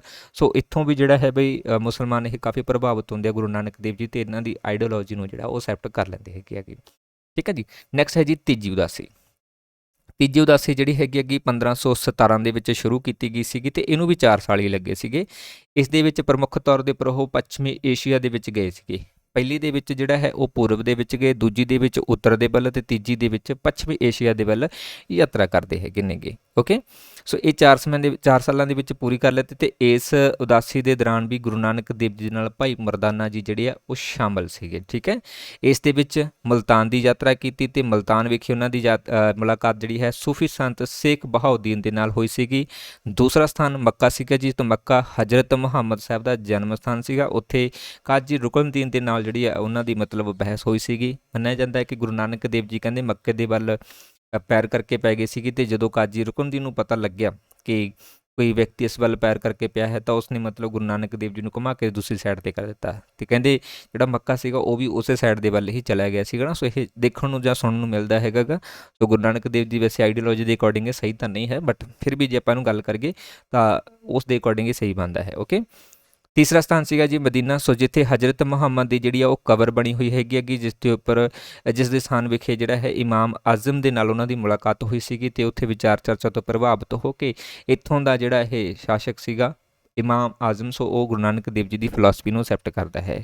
ਬਗਦਾਦ ਦੇ ਵਿੱਚ ਸ਼ੇਖ ਬਹਿਲੋਲ ਦੇ ਨਾਲ ਉਹਨਾਂ ਦੀ ਜਿਹੜੀ ਵਿਚਾਰ ਚਰਚਾ ਹੋਈ ਸੀਗੀ। ਇਸ ਤੋਂ ਇਲਾਵਾ ਕੰਧਾਰ ਜਾਂਦੇ ਆ, ਕੰਧਾਰ ਤੋਂ ਕਾਬਲ ਆਉਂਦੇ ਹੈਗੇ ਆ, ਤੇ ਕਾਬਲ ਤੋਂ ਪੇਸ਼ਾਵਰ ਦੇ ਵਿੱਚ ਆਉਂਦੇ। ਪੇਸ਼ਾਵਰ ਦੇ ਵਿੱਚ ਉਹਨਾਂ ਦੀ ਮੁਲਾਕਾਤ ਜਾਂ ਵਾਰਤਾਲਾਪ ਆ ਜਿਹੜੀ ਉਹ ਜੋਗੀਆਂ ਦੇ ਨਾਲ ਹੁੰਦੀ ਹੈਗੀ। ਫਿਰ ਅੰਤ ਦੇ ਵਿੱਚ ਫਿਰ ਵਾਪਸ ਆ ਜਾਂਦੇ ਹੈਗੇ ਜੀ ਉਸੇ ਸਥਾਨ ਵਿਖੇ ਜਿੱਥੋਂ ਉਹਨਾਂ ਨੇ ਸ਼ੁਰੂ ਕੀਤਾ ਸੀਗਾ ਜੀ ਸੈਦਪੁਰ। ਤਾਂ ਸਾਲ 1520-21 ਦੇ ਵਿੱਚ ਆ ਕੇ ਉਹ ਸੈਦਪੁਰ ਵਾਪਸ ਆ ਜਾਂਦੇ ਆ। ਜਦੋਂ ਗੁਰੂ ਨਾਨਕ ਦੇਵ ਜੀ ਸੈਦਪੁਰ ਆਉਂਦੇ ਹੈਗੇ ਤਾਂ ਉਸ ਸਮੇਂ ਪੰਜਾਬ ਦੇ ਉੱਪਰ 1521 ਦੇ ਵਿੱਚ ਬਾਬਰ ਨੇ ਹਮਲਾ ਕੀਤਾ ਹੋਇਆ ਸੀਗਾ, ਤੇ ਗੁਰੂ ਨਾਨਕ ਦੇਵ ਜੀ ਨੂੰ ਵੀ ਇਸ ਹਮਲੇ ਦੇ ਦੌਰਾਨ ਜਿਹੜਾ ਹੈ ਕੈਦ ਕਰ ਲਿਆ ਗਿਆ ਸੀਗਾ। ਬਾਅਦ ਦੇ ਵਿੱਚ ਛੱਡ ਦਿੱਤਾ ਗਿਆ ਸੀ, ਪਰ ਇੱਕ ਵਾਰੀ ਇਸ ਹਮਲੇ ਦੇ ਦੌਰਾਨ ਸੈਦਪੁਰ ਦੇ ਹਮਲੇ ਦੇ ਵਿੱਚ ਜਿਹੜਾ ਹੈਗਾ ਗੁਰੂ ਨਾਨਕ ਦੇਵ ਜੀ ਨੂੰ ਕੈਦ ਕਰ ਲਿਆ ਗਿਆ ਸੀਗਾ। ਯਾਦ ਰੱਖਣਾ ਹੈ ਕਿ ਗੁਰੂ ਨਾਨਕ ਦੇਵ ਜੀ ਜਦੋਂ ਸੈਦਪੁਰ ਵਿਖੇ ਪਹੁੰਚੇ ਸੀਗੇ 1521 ਦੀ ਗੱਲ ਹੈ। ਠੀਕ ਹੈ, ਇੱਥੇ 1520 ਲਿਖਿਆ ਹੋਇਆ, 1521 ਦੀ ਗੱਲ ਹੈ।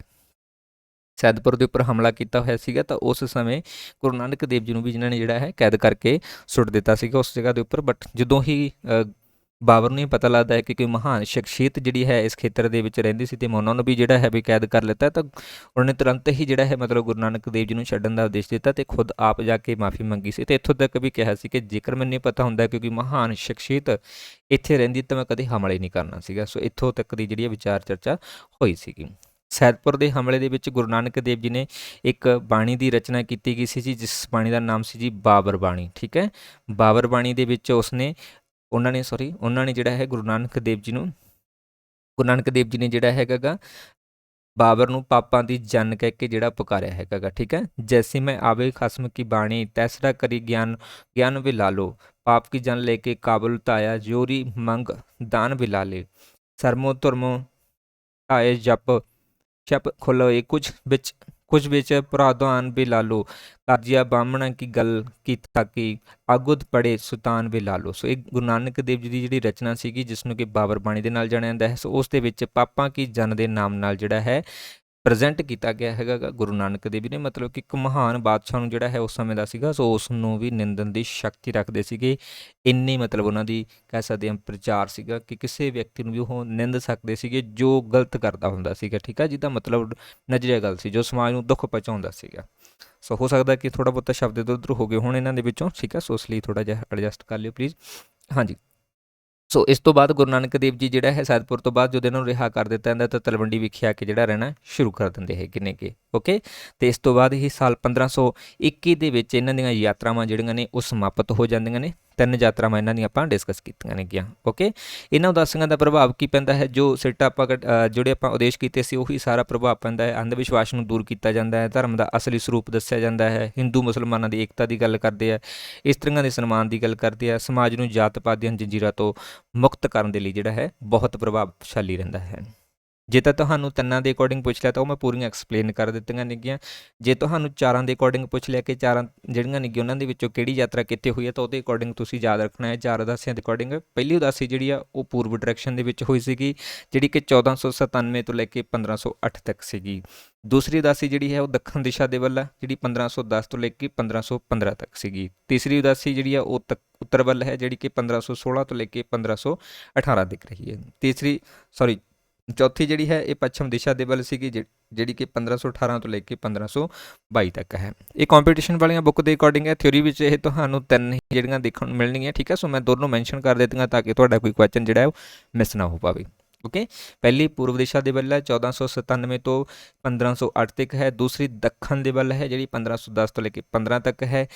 ਤੀਸਰੀ ਉੱਤਰ ਡਾਇਰੈਕਸ਼ਨ ਦੇ ਵਿੱਚ ਹੈ ਜੋ 1516 ਤੋਂ ਲੈ ਕੇ ਅਤੇ 1518 ਤੱਕ ਚੱਲੀ ਸੀਗੀ। ਚੌਥੀ ਪੱਛਮ ਦੇ ਵੱਲ ਹੈ ਜੋ ਕਿ 1518 ਤੋਂ ਲੈ ਕੇ 1522 ਤੱਕ ਆ। ਅੱਛਾ, ਇਹਦੇ ਵਿੱਚ 2 ਪੁਆਇੰਟ ਸੇਮ ਹੈਗੇ ਨੇ। ਪਹਿਲੀ ਉਦਾਸੀ ਪੂਰਬ ਦੇ ਵੱਲ ਹੀ ਆ, ਤਿੰਨਾਂ ਵਿੱਚ ਵੀ ਆਪਾਂ ਪਹਿਲੀ ਦੇ ਵਿੱਚ ਪੜ੍ਹਿਆ ਹੈ। ਚੌਥੀ ਜਿਹੜੀ ਹੈ ਉਹ ਪੱਛਮ ਦੇ ਵੱਲ, ਉਧਰ ਆਪਾਂ ਤੀਜੀ ਜਿਹੜੀ ਪੜ੍ਹੀ ਆ ਉਹ ਵੀ ਪੱਛਮ ਦੇ ਵੱਲ ਆ। ਸੋ ਸੇਮ ਆ, ਠੀਕ ਹੈ। ਪਹਿਲੀ ਤੇ ਚੌਥੀ ਜਿਹੜੀ ਹੈ ਉਸੇ ਤਰੀਕੇ ਨਾਲ ਉਹਦੇ ਨਾਲ ਜੁੜਦੀ ਹੈਗੀ ਆ। ਤੀਸਰਾ ਕਾਲ ਹੈ ਜੀ ਗੁਰੂ ਨਾਨਕ ਦੇਵ ਜੀ ਦਾ, ਜੋ ਕਿ 1521 ਤੋਂ ਲੈ ਕੇ 1539 ਤੱਕ ਦਾ। ਉਦਾਸੀਆਂ ਸਮਾਪਤ ਹੋ ਚੁੱਕੀਆਂ ਨੇ। ਹੋਰ ਗੁਰੂ ਨਾਨਕ ਦੇਵ ਜੀ ਜਿਹੜਾ ਹੈ ਉਹ ਕਰਤਾਰਪੁਰ ਵਿਖੇ ਆ ਕੇ ਜਿਹੜਾ ਰਹਿਣਾ ਸ਼ੁਰੂ ਕਰ ਦਿੰਦੇ ਆ ਅਤੇ ਕਾਫੀ ਲੰਬੇ ਸਮੇਂ ਤੱਕ ਯਾਨੀ ਕਿ 1539 ਤੱਕ ਇੱਥੇ ਰਹਿੰਦੇ ਹੈਗੇ। ਇਹ ਕਰਤਾਰਪੁਰ ਨਗਰ ਦੀ ਜਿਹੜੀ ਸਥਾਪਨਾ ਹੈ ਗੁਰੂ ਨਾਨਕ ਦੇਵ ਜੀ ਨੇ ਹੀ ਕੀਤੀ ਸੀਗੀ 1521 ਦੇ ਵਿੱਚ। ਵੈਰੀ ਇੰਪੋਰਟੈਂਟ ਕੁਐਸਚਨ ਹੈ ਕਿ ਕਰਤਾਰਪੁਰ ਨਗਰ ਦੀ ਸਥਾਪਨਾ ਕਿਸ ਨੇ ਕੀਤੀ ਹੈ, ਤਾਂ ਗੁਰੂ ਨਾਨਕ ਦੇਵ ਜੀ ਨੇ ਕੀਤੀ ਸੀ। 1521 ਦੇ ਵਿੱਚ ਕੀਤੀ ਸੀ ਅਤੇ ਕਰਤਾਰਪੁਰ ਦਾ ਮਤਲਬ ਹੈ ਈਸ਼ਵਰ ਦਾ ਨਗਰ, ਠੀਕ ਹੈ, ਈਸ਼ਵਰ ਦਾ ਨਗਰ। ਇਹ ਕਰਤਾਰਪੁਰ ਨਗਰ ਕਿਹੜੀ ਨਦੀ ਦੇ ਕੰਢੇ ਦੇ ਉੱਪਰ ਹੈ? ਰਾਵੀ ਨਦੀ ਦੇ ਕੰਢੇ ਦੇ ਉੱਪਰ ਸਥਿਤ ਹੈ। ਵੈਰੀ ਇੰਪੋਰਟੈਂਟ ਹੈ। ਇਸ ਸਥਾਨ ਵਿਖੇ ਗੁਰੂ ਨਾਨਕ ਦੇਵ ਜੀ ਨੇ ਤਕਰੀਬਨ 18 ਸਾਲਾਂ ਦਾ ਜਿਹੜਾ ਸਮਾਂ ਹੈ ਉਹ ਬਤੀਤ ਕੀਤਾ ਸੀਗਾ। ਓਕੇ, ਸੋ ਇੱਥੇ ਹੀ ਗੁਰੂ ਨਾਨਕ ਦੇਵ ਜੀ ਨੇ ਕਈ ਸਾਰੀਆਂ ਸੰਸਥਾਵਾਂ ਦੀ ਜਿਹੜੀ ਸ਼ੁਰੂਆਤ ਕੀਤੀ, ਜਿਵੇਂ ਕਿ ਸੰਗਤ ਅਤੇ ਪੰਗਤ। Very important. ਸੰਗਤ ਅਤੇ ਪੰਗਤ ਦੀ ਪ੍ਰਥਾ ਜਿਹੜੀ ਹੈ ਇਹ ਗੁਰੂ ਨਾਨਕ ਦੇਵ ਜੀ ਨੇ ਸ਼ੁਰੂ ਕੀਤੀ ਸੀਗੀ। ਸੰਗਤ ਤੋਂ ਭਾਵ ਸੀਗਾ ਕਿ ਸਾਰੇ ਇਕੱਠੇ ਹੋ ਕੇ ਜਿਹੜਾ ਹੈ ਰੋਜ਼ਾਨਾ ਗੁਰੂ ਨਾਨਕ ਦੇਵ ਜੀ ਦੇ ਉਪਦੇਸ਼ ਸੁਣਦੇ ਸੀਗੇ, ਇਹਨੂੰ ਸੰਗਤ ਕਹਿੰਦੇ ਸੀਗੇ। ਇੱਕ ਪੰਗਤ ਸੀਗਾ ਤੇ ਪੰਗਤ ਦਾ ਮਤਲਬ ਸੀ ਜੀ ਕਤਾਰ, ਤੇ ਕਤਾਰ ਦੇ ਵਿੱਚ ਬੈਠ ਕੇ ਸਾਰੇ ਲੰਗਰ ਛਕਦੇ ਸੀ ਬਿਨਾਂ ਕਿਸੇ ਭੇਦਭਾਵ ਦੇ, ਠੀਕ ਹੈ। ਇਸ ਕਰਕੇ ਲੰਗਰ ਪ੍ਰਥਾ ਵੀ ਜਿਹੜੀ ਹੈ ਉਹ ਗੁਰੂ ਨਾਨਕ ਦੇਵ ਜੀ ਨੇ ਹੀ ਸ਼ੁਰੂ ਕੀਤੀ ਹੈਗੀ। ਇਹ ਵੀ ਤੁਸੀਂ ਯਾਦ ਰੱਖਣਾ ਹੈ। ਹਾਂਜੀ, ਸ਼ਬਦਾਂ ਦੀ ਰਚਨਾ। ਸੋ ਗੁਰੂ ਨਾਨਕ ਦੇਵ ਜੀ ਨੇ 976 ਸ਼ਬਦਾਂ ਦੀ ਰਚਨਾ ਕੀਤੀ ਹੈ। ਮੋਸਟ ਇੰਪੋਰਟੈਂਟ ਪੁਆਇੰਟ ਹੈਗਾ ਤੇ ਪ੍ਰਮੁੱਖ ਬਾਣੀਆਂ ਜਿਨ੍ਹਾਂ ਦੇ ਬਾਰੇ ਐਗਜ਼ਾਮ ਦੇ ਵਿੱਚ ਆ ਸਕਦਾ ਹੈ: ਜਪਜੀ ਸਾਹਿਬ, ਵਾਰਾਮਾਝ, ਆਸਾਂ ਦੀ ਵਾਰ, ਸਿੱਧ ਗੋਸ਼ਟੀ, ਵਾਰਾਮਾਰ ਅਤੇ ਬਾਰਾਮਾਹ ਅਤੇ ਪੱਟੀ। ਇਹ ਸਾਰੀਆਂ ਰਚਨਾਵਾਂ ਜਿਹੜੀਆਂ ਨੇ ਗੁਰੂ ਨਾਨਕ ਦੇਵ ਜੀ ਨੇ, ਇਹਨਾਂ ਚੋਂ ਜਪਜੀ ਸਾਹਿਬ, ਆਸਾਂ ਦੀ ਵਾਰ, ਸਿੱਧ ਗੋਸ਼ਟੀ ਅਤੇ ਪੱਟੀ ਇਹ ਕਾਫੀ ਜ਼ਿਆਦਾ ਇੰਪੋਰਟੈਂਟ ਹੈਗੇ ਅੱਗੇ, ਠੀਕ ਹੈ। ਇੱਕ ਸ਼ਬਦ ਸ਼ਾਇਦ ਆਪਣੇ ਕੋਲ ਰਹਿ ਗਿਆ ਹੈ ਸੋ ਜ਼ਰੂਰ ਲਿਖ ਲਿਓ ਅਲੱਗ ਤੋਂ, ਲੰਗਰ ਪ੍ਰਥਾ। ਵੈਸੇ ਉਹ ਪੰਗਤ ਦੇ ਵਿੱਚ ਹੀ ਆ ਜਾਂਦਾ ਹੈ, ਠੀਕ ਹੈ। ਲੰਗਰ ਪ੍ਰਥਾ। ਸੋ ਲੰਗਰ ਪ੍ਰਥਾ ਦੀ ਜਿਹੜੀ ਸ਼ੁਰੂਆਤ ਹੈ ਗੁਰੂ ਨਾਨਕ ਦੇਵ ਜੀ ਦੀ ਕੀਤੀ ਹੋਈ ਆ। ਸੋ ਉਸ ਸਮੇਂ ਤੋਂ ਇਹ ਚੱਲਦੀ ਆ ਰਹੀ ਹੈਗੀ। ਇਸ ਤੋਂ ਇਲਾਵਾ ਗੁਰੂ ਨਾਨਕ ਦੇਵ ਜੀ ਨੇ ਗੁਰੂ ਦੀ ਪਰੰਪਰਾ ਦੀ ਜਿਹੜੀ ਸ਼ੁਰੂਆਤ ਕੀਤੀ ਸੀਗੀ ਤੇ ਆਪਣਾ ਉੱਤਰਾਧਿਕਾਰੀ ਜਿਹੜਾ ਚੁਣਿਆ ਸੀਗਾ ਕਿ ਅੱਗੇ ਤੋਂ ਜਿਹੜੇ ਸਾਡੇ ਉੱਤਰਾਧਿਕਾਰੀ ਆਣਗੇ ਉਹਨਾਂ ਨੂੰ ਗੁਰੂ ਕਹਿ ਕੇ ਜਿਹੜਾ ਪੁਕਾਰਿਆ ਜਾਊਗਾ। ਗੁਰੂ ਨਾਨਕ ਦੇਵ ਜੀ ਦੇ 3 ਸਿਧਾਂਤ ਨੇ, ਜਿਵੇਂ ਕਿਰਤ ਕਰੋ, ਨਾਮ ਜਪੋ ਤੇ ਵੰਡ ਛਕੋ। ਜਿਹੜਾ ਹੈ ਪ੍ਰਸਿੱਧ ਸਿਧਾਂਤ ਹੈ ਗੁਰੂ ਨਾਨਕ ਦੇਵ ਜੀ ਦਾ, ਕੰਮ ਕਰਨਾ ਹੈ ਮਿਹਨਤ ਦਾ ਅਤੇ ਨਾਮ ਜਪਣਾ ਹੈ ਅਤੇ ਜਿੰਨਾ ਕੁਝ ਵੀ ਉਹਨੂੰ ਵੰਡ ਕੇ ਛਕਣਾ ਹੈ। ਗੁਰੂ ਨਾਨਕ ਦੇਵ ਜੀ ਦੇ ਉੱਤਰਾਧਿਕਾਰੀ ਜਿਹੜਾ ਹੈ ਉਹ 1539 ਦੇ ਵਿੱਚ ਉਹਨਾਂ ਨੇ ਆਪਣੇ ਇੱਕ ਸ਼ਰਧਾਲੂ ਭਾਈ ਲਹਿਣਾ ਜੀ ਨੂੰ ਜਿਹੜਾ ਹੈ ਨਿਯੁਕਤ ਕੀਤਾ ਸੀਗਾ ਅਤੇ ਜਦੋਂ ਉਹਨਾਂ ਨੂੰ ਗੁਰਗੱਦੀ ਮਿਲ ਗਈ ਸੀਗੀ ਤਾਂ ਉਸ ਤੋਂ ਬਾਅਦ ਉਹਨਾਂ ਨੂੰ ਗੁਰੂ ਅੰਗਦ ਦੇਵ ਜੀ ਕਹਿਣਾ ਸ਼ੁਰੂ ਕਰ ਦਿੱਤਾ ਸੀਗਾ, ਮਤਲਬ ਕਿ ਗੁਰੂ ਦਾ ਅੰਗ, ਠੀਕ ਹੈ। ਸੋ ਇਹ ਭਾਈ ਲਹਿਣਾ ਜੀ ਸੀਗੇ। ਵੈਰੀ ਇੰਪੋਰਟੈਂਟ ਸਵਾਲ ਹੈ ਕਿ ਗੁਰੂ ਨਾਨਕ ਦੇਵ ਜੀ ਦੇ ਉੱਤਰਾਧਿਕਾਰੀ ਕਿਹੜੇ ਸ਼ਰਧਾਲੂ ਬਣਦੇ ਆ? ਭਾਈ ਲਹਿਣਾ ਜੀ। ਤੇ ਭਾਈ ਲਹਿਣਾ ਜੀ ਨੂੰ ਕਿਸ ਨਾਮ ਨਾਲ ਜਾਣਿਆ ਜਾਂਦਾ ਸੀ? ਗੁਰੂ ਅੰਗਦ ਦੇਵ ਜੀ ਨੂੰ। ਓਕੇ, ਜੋਤੀ ਜੋਤ ਸਮਾਉਣਾ। ਗੁਰੂ ਨਾਨਕ ਦੇਵ ਜੀ 22 ਸਤੰਬਰ 1539 ਨੂੰ ਕਰਤਾਰਪੁਰ ਵਿਖੇ ਜਿਹੜਾ ਹੈ ਜੋਤੀ ਜੋਤ ਸਮਾ ਗਏ ਸੀ। ਸਥਾਨ ਵੈਰੀ ਇੰਪੋਰਟੈਂਟ ਹੈ ਕਿ ਕਿੱਥੇ ਗੁਰੂ ਨਾਨਕ ਦੇਵ ਜੀ ਜੋਤੀ ਜੋਤ ਸਮਾਏ ਸੀ? ਕਰਤਾਰਪੁਰ ਵਿਖੇ, ਠੀਕ ਹੈ। ਕੁਝ ਪ੍ਰਮੁੱਖ ਸਿੱਖਿਆਵਾਂ ਜਿਹੜੀਆਂ ਕਿ ਪ੍ਰਚਲਿਤ ਨੇ ਜੀ ਦੁਨੀਆ ਦੇ ਵਿੱਚ ਤੇ ਦੁਨੀਆ ਐਕਸੈਪਟ ਕਰਦੀ ਹੈ। परमात्मा के स्वरूप दे विच कि परमात्मा एक है, परमात्मा निर्गुण है तो सरगुण है, रचनहार भी यही है, पालनहार भी यही है, नाशवान भी यही है। ठीक है, सर्वशक्तिमान है जी परमात्मा, हमेशा रहन वाला है, ये निरंकार है तो सर्वव्यापी है। ये परमात्मा के प्रति ਜਿਹੜੇ ਹੈਗੇ गुरु नानक देव जी के विचार ਸੀਗੇ। ठीक है, ਮਨੁੱਖ ਨੂੰ ਲੈ ਕੇ ਵੀ ਕਈ ਸਾਰੇ ਮਤਲਬ ਉਹਨਾਂ ਨੇ ਸਿਧਾਂਤ ਪੇਸ਼ ਕੀਤੇ ਹੈਗੇ ਜਿਵੇਂ ਕਿ ਹਉਮੈ ਦਾ ਜਿਹੜਾ ਹੈ ਮਤਲਬ ਉਹਨਾਂ ਨੂੰ ਮਨੁੱਖ ਨੂੰ ਨਹੀਂ ਰੱਖਣਾ ਚਾਹੀਦਾ। ਇੰਦਰੀਆਂ ਜਿਹੜੀਆਂ ਭੁੱਖਾਂ ਨੇ ਉਹਨਾਂ ਨੂੰ ਮਤਲਬ ਤਿਆਗ ਦੇਣਾ ਚਾਹੀਦਾ, ਜਿਵੇਂ ਕਾਮ, ਕ੍ਰੋਧ, ਲੋਭ, ਮੋਹ, ਹੰਕਾਰ, ਇਹਨਾਂ ਪੰਜਾਂ ਨੂੰ ਜਿਹੜਾ ਵੈਰੀ ਦੱਸਿਆ ਮਨੁੱਖ ਦਾ। ਪੁਰੋਹਿਤ ਵਰਗ ਦਾ ਖੰਡਨ ਕੀਤਾ ਹੈ, ਜਾਤੀ ਪ੍ਰਥਾ ਦਾ ਖੰਡਨ ਕੀਤਾ ਹੈ, ਮੂਰਤੀ ਪੂਜਾ ਦਾ ਖੰਡਨ ਕੀਤਾ ਹੈ, ਖੋਖਲੇ ਰੀਤੀ ਰਿਵਾਜ ਉਹਨਾਂ ਦਾ ਖੰਡਨ ਕੀਤਾ ਉਹਨਾਂ ਨੇ, ਇਸਤਰੀਆਂ ਨਾਲ ਮਾੜੇ ਸਲੂਕ ਦਾ ਖੰਡਨ ਕੀਤਾ ਹੈਗਾ ਗਾ। ਇੱਥੋਂ ਤੱਕ ਸ਼ਬਦ ਵੀ ਫਰਮਾਇਆ ਹੈ ਕਿ ਸੋ ਕੋਈ ਮੰਦਾ ਆਖੀਏ ਜਿਤ ਜੰਮੇ ਰਾਜਨ, ਵੈਰੀ ਵੈਰੀ ਇੰਪੋਰਟੈਂਟ ਲਾਈਨ ਹੈ ਐਗਜ਼ਾਮ ਦੇ ਪੱਖ ਤੋਂ। ਠੀਕ ਹੈ, ਸੋ ਇਹਨਾਂ ਦੇ ਬਾਰੇ ਇੰਨਾ ਮਤਲਬ ਵਿਚਾਰ ਚਰਚਾ ਕੀਤੀ ਹੈ। ਇਸ ਤਰ੍ਹਾਂ ਨੂੰ ਜੇਕਰ ਕੋਈ ਅਧਿਕਾਰ ਦੇਣ ਦੀ ਗੱਲ ਕਰਦਾ ਤਾਂ ਸਿੱਖ ਧਰਮ ਹੀ ਹੈ ਜਿਸ ਦੇ ਵਿੱਚ ਆਪਣੇ ਪਹਿਲੇ ਗੁਰੂ ਹੀ ਸ੍ਰੀ ਗੁਰੂ ਨਾਨਕ ਦੇਵ ਜੀ ਨੇ ਇਹ ਸ਼ਬਦ ਕਹੇ ਨੇ। ਹੋਰ ਕਿਸੇ ਵੀ ਧਰਮ ਦੇ ਵਿੱਚ ਸਿੱਖ ਇਸਤਰੀ ਦੀ ਜਿਹੜੀ ਕਹਿ ਸਕਦੇ ਆ ਇੰਨੀ ਪ੍ਰਸ਼ੰਸਾ ਨਹੀਂ ਕੀਤੀ ਗਈ ਹੈਗੀ ਅਤੇ ਨਾਮ ਤੇ ਸ਼ਬਦ ਦੇ ਉੱਪਰ ਜਿਹੜਾ ਹੈ ਜ਼ੋਰ ਦਿੱਤਾ ਹੈ। ਹੁਕਮ ਦੀ ਵੀ ਗੱਲ ਕੀਤੀ ਹੈ ਕਿ ਹਰ ਇੱਕ ਮਨੁੱਖ ਨੂੰ ਹੁਕਮ ਮੰਨਣਾ ਚਾਹੀਦਾ ਹੈ, ਕੁਦਰਤ ਦਾ ਜੋ ਵੀ ਮਤਲਬ ਉਹਦੇ ਲਈ ਹੁਕਮ ਹੋਇਆ ਹੈ। ਸੋ ਹੁਕਮ ਆਦਰ ਸਭ ਕੋ ਬਾਹਰ ਹੈ, ਹੁਕਮ ਨਾ ਕੋਈ ਨਾਨਕ ਹੁਕਮੇ ਜੇ ਬਜੇ ਤਾਂ ਹੋਮੇ ਕਹੇ ਨਾ ਕੋਈ। ਠੀਕ ਹੈ, ਮਤਲਬ ਇਹ ਗੁਰੂ ਨਾਨਕ ਦੇਵ ਜੀ ਦੇ ਸ਼ਬਦ ਹੈ ਕਿ ਹੁਕਮ ਦੀ ਪਾਲਣਾ ਕਰਨੀ ਪਊਗੀ, ਜੋ ਹੋਣਾ ਹੈ ਉਹ ਹੋ ਕੇ ਰਹੇਗਾ ਅਤੇ ਇਹ ਹੁਕਮ ਸਾਨੂੰ ਅਸੈਪਟ ਕਰਨਾ ਹੀ ਪਏਗਾ। ਸੋ ਇਹ ਸੀ ਗੁਰੂ ਨਾਨਕ ਦੇਵ ਜੀ ਵਾਲਾ ਚੈਪਟਰ। ਇਹਨਾਂ ਦੀਆਂ ਜਿਹੜੀਆਂ ਤੁਕਾਂ ਨੇ ਉਹ ਆਪਾਂ ਅਲੱਗ ਤੋਂ ਤੁਹਾਨੂੰ ਪ੍ਰੋਵਾਈਡ ਕਰ ਦੇਵਾਂਗੇ, ਬਟ ਬੇਸਿਕ ਸਾਰੇ ਪੁਆਇੰਟ ਤੁਹਾਡੇ ਜਿਹੜੇ ਹੈ ਤਕਰੀਬਨ ਉਹ ਕਵਰ ਹੋ ਚੁੱਕੇ ਨੇਗੇ। ਉਮੀਦ ਕਰਦਾ ਤੁਹਾਡੇ ਸਾਰੇ ਲਈ ਸੈਸ਼ਨ ਹੈਲਪਫੁਲ ਰਹੂਗਾ ਅਤੇ ਕਾਫੀ ਕੁਝ ਤੁਹਾਨੂੰ ਦੇਖਣ ਨੂੰ ਮਿਲੂਗਾ। ਸੋ ਨੈਕਸਟ ਮਿਲਦੇ ਹਾਂ ਅਗਲੀ ਕਲਾਸ ਦੇ ਵਿੱਚ। Thank you so much.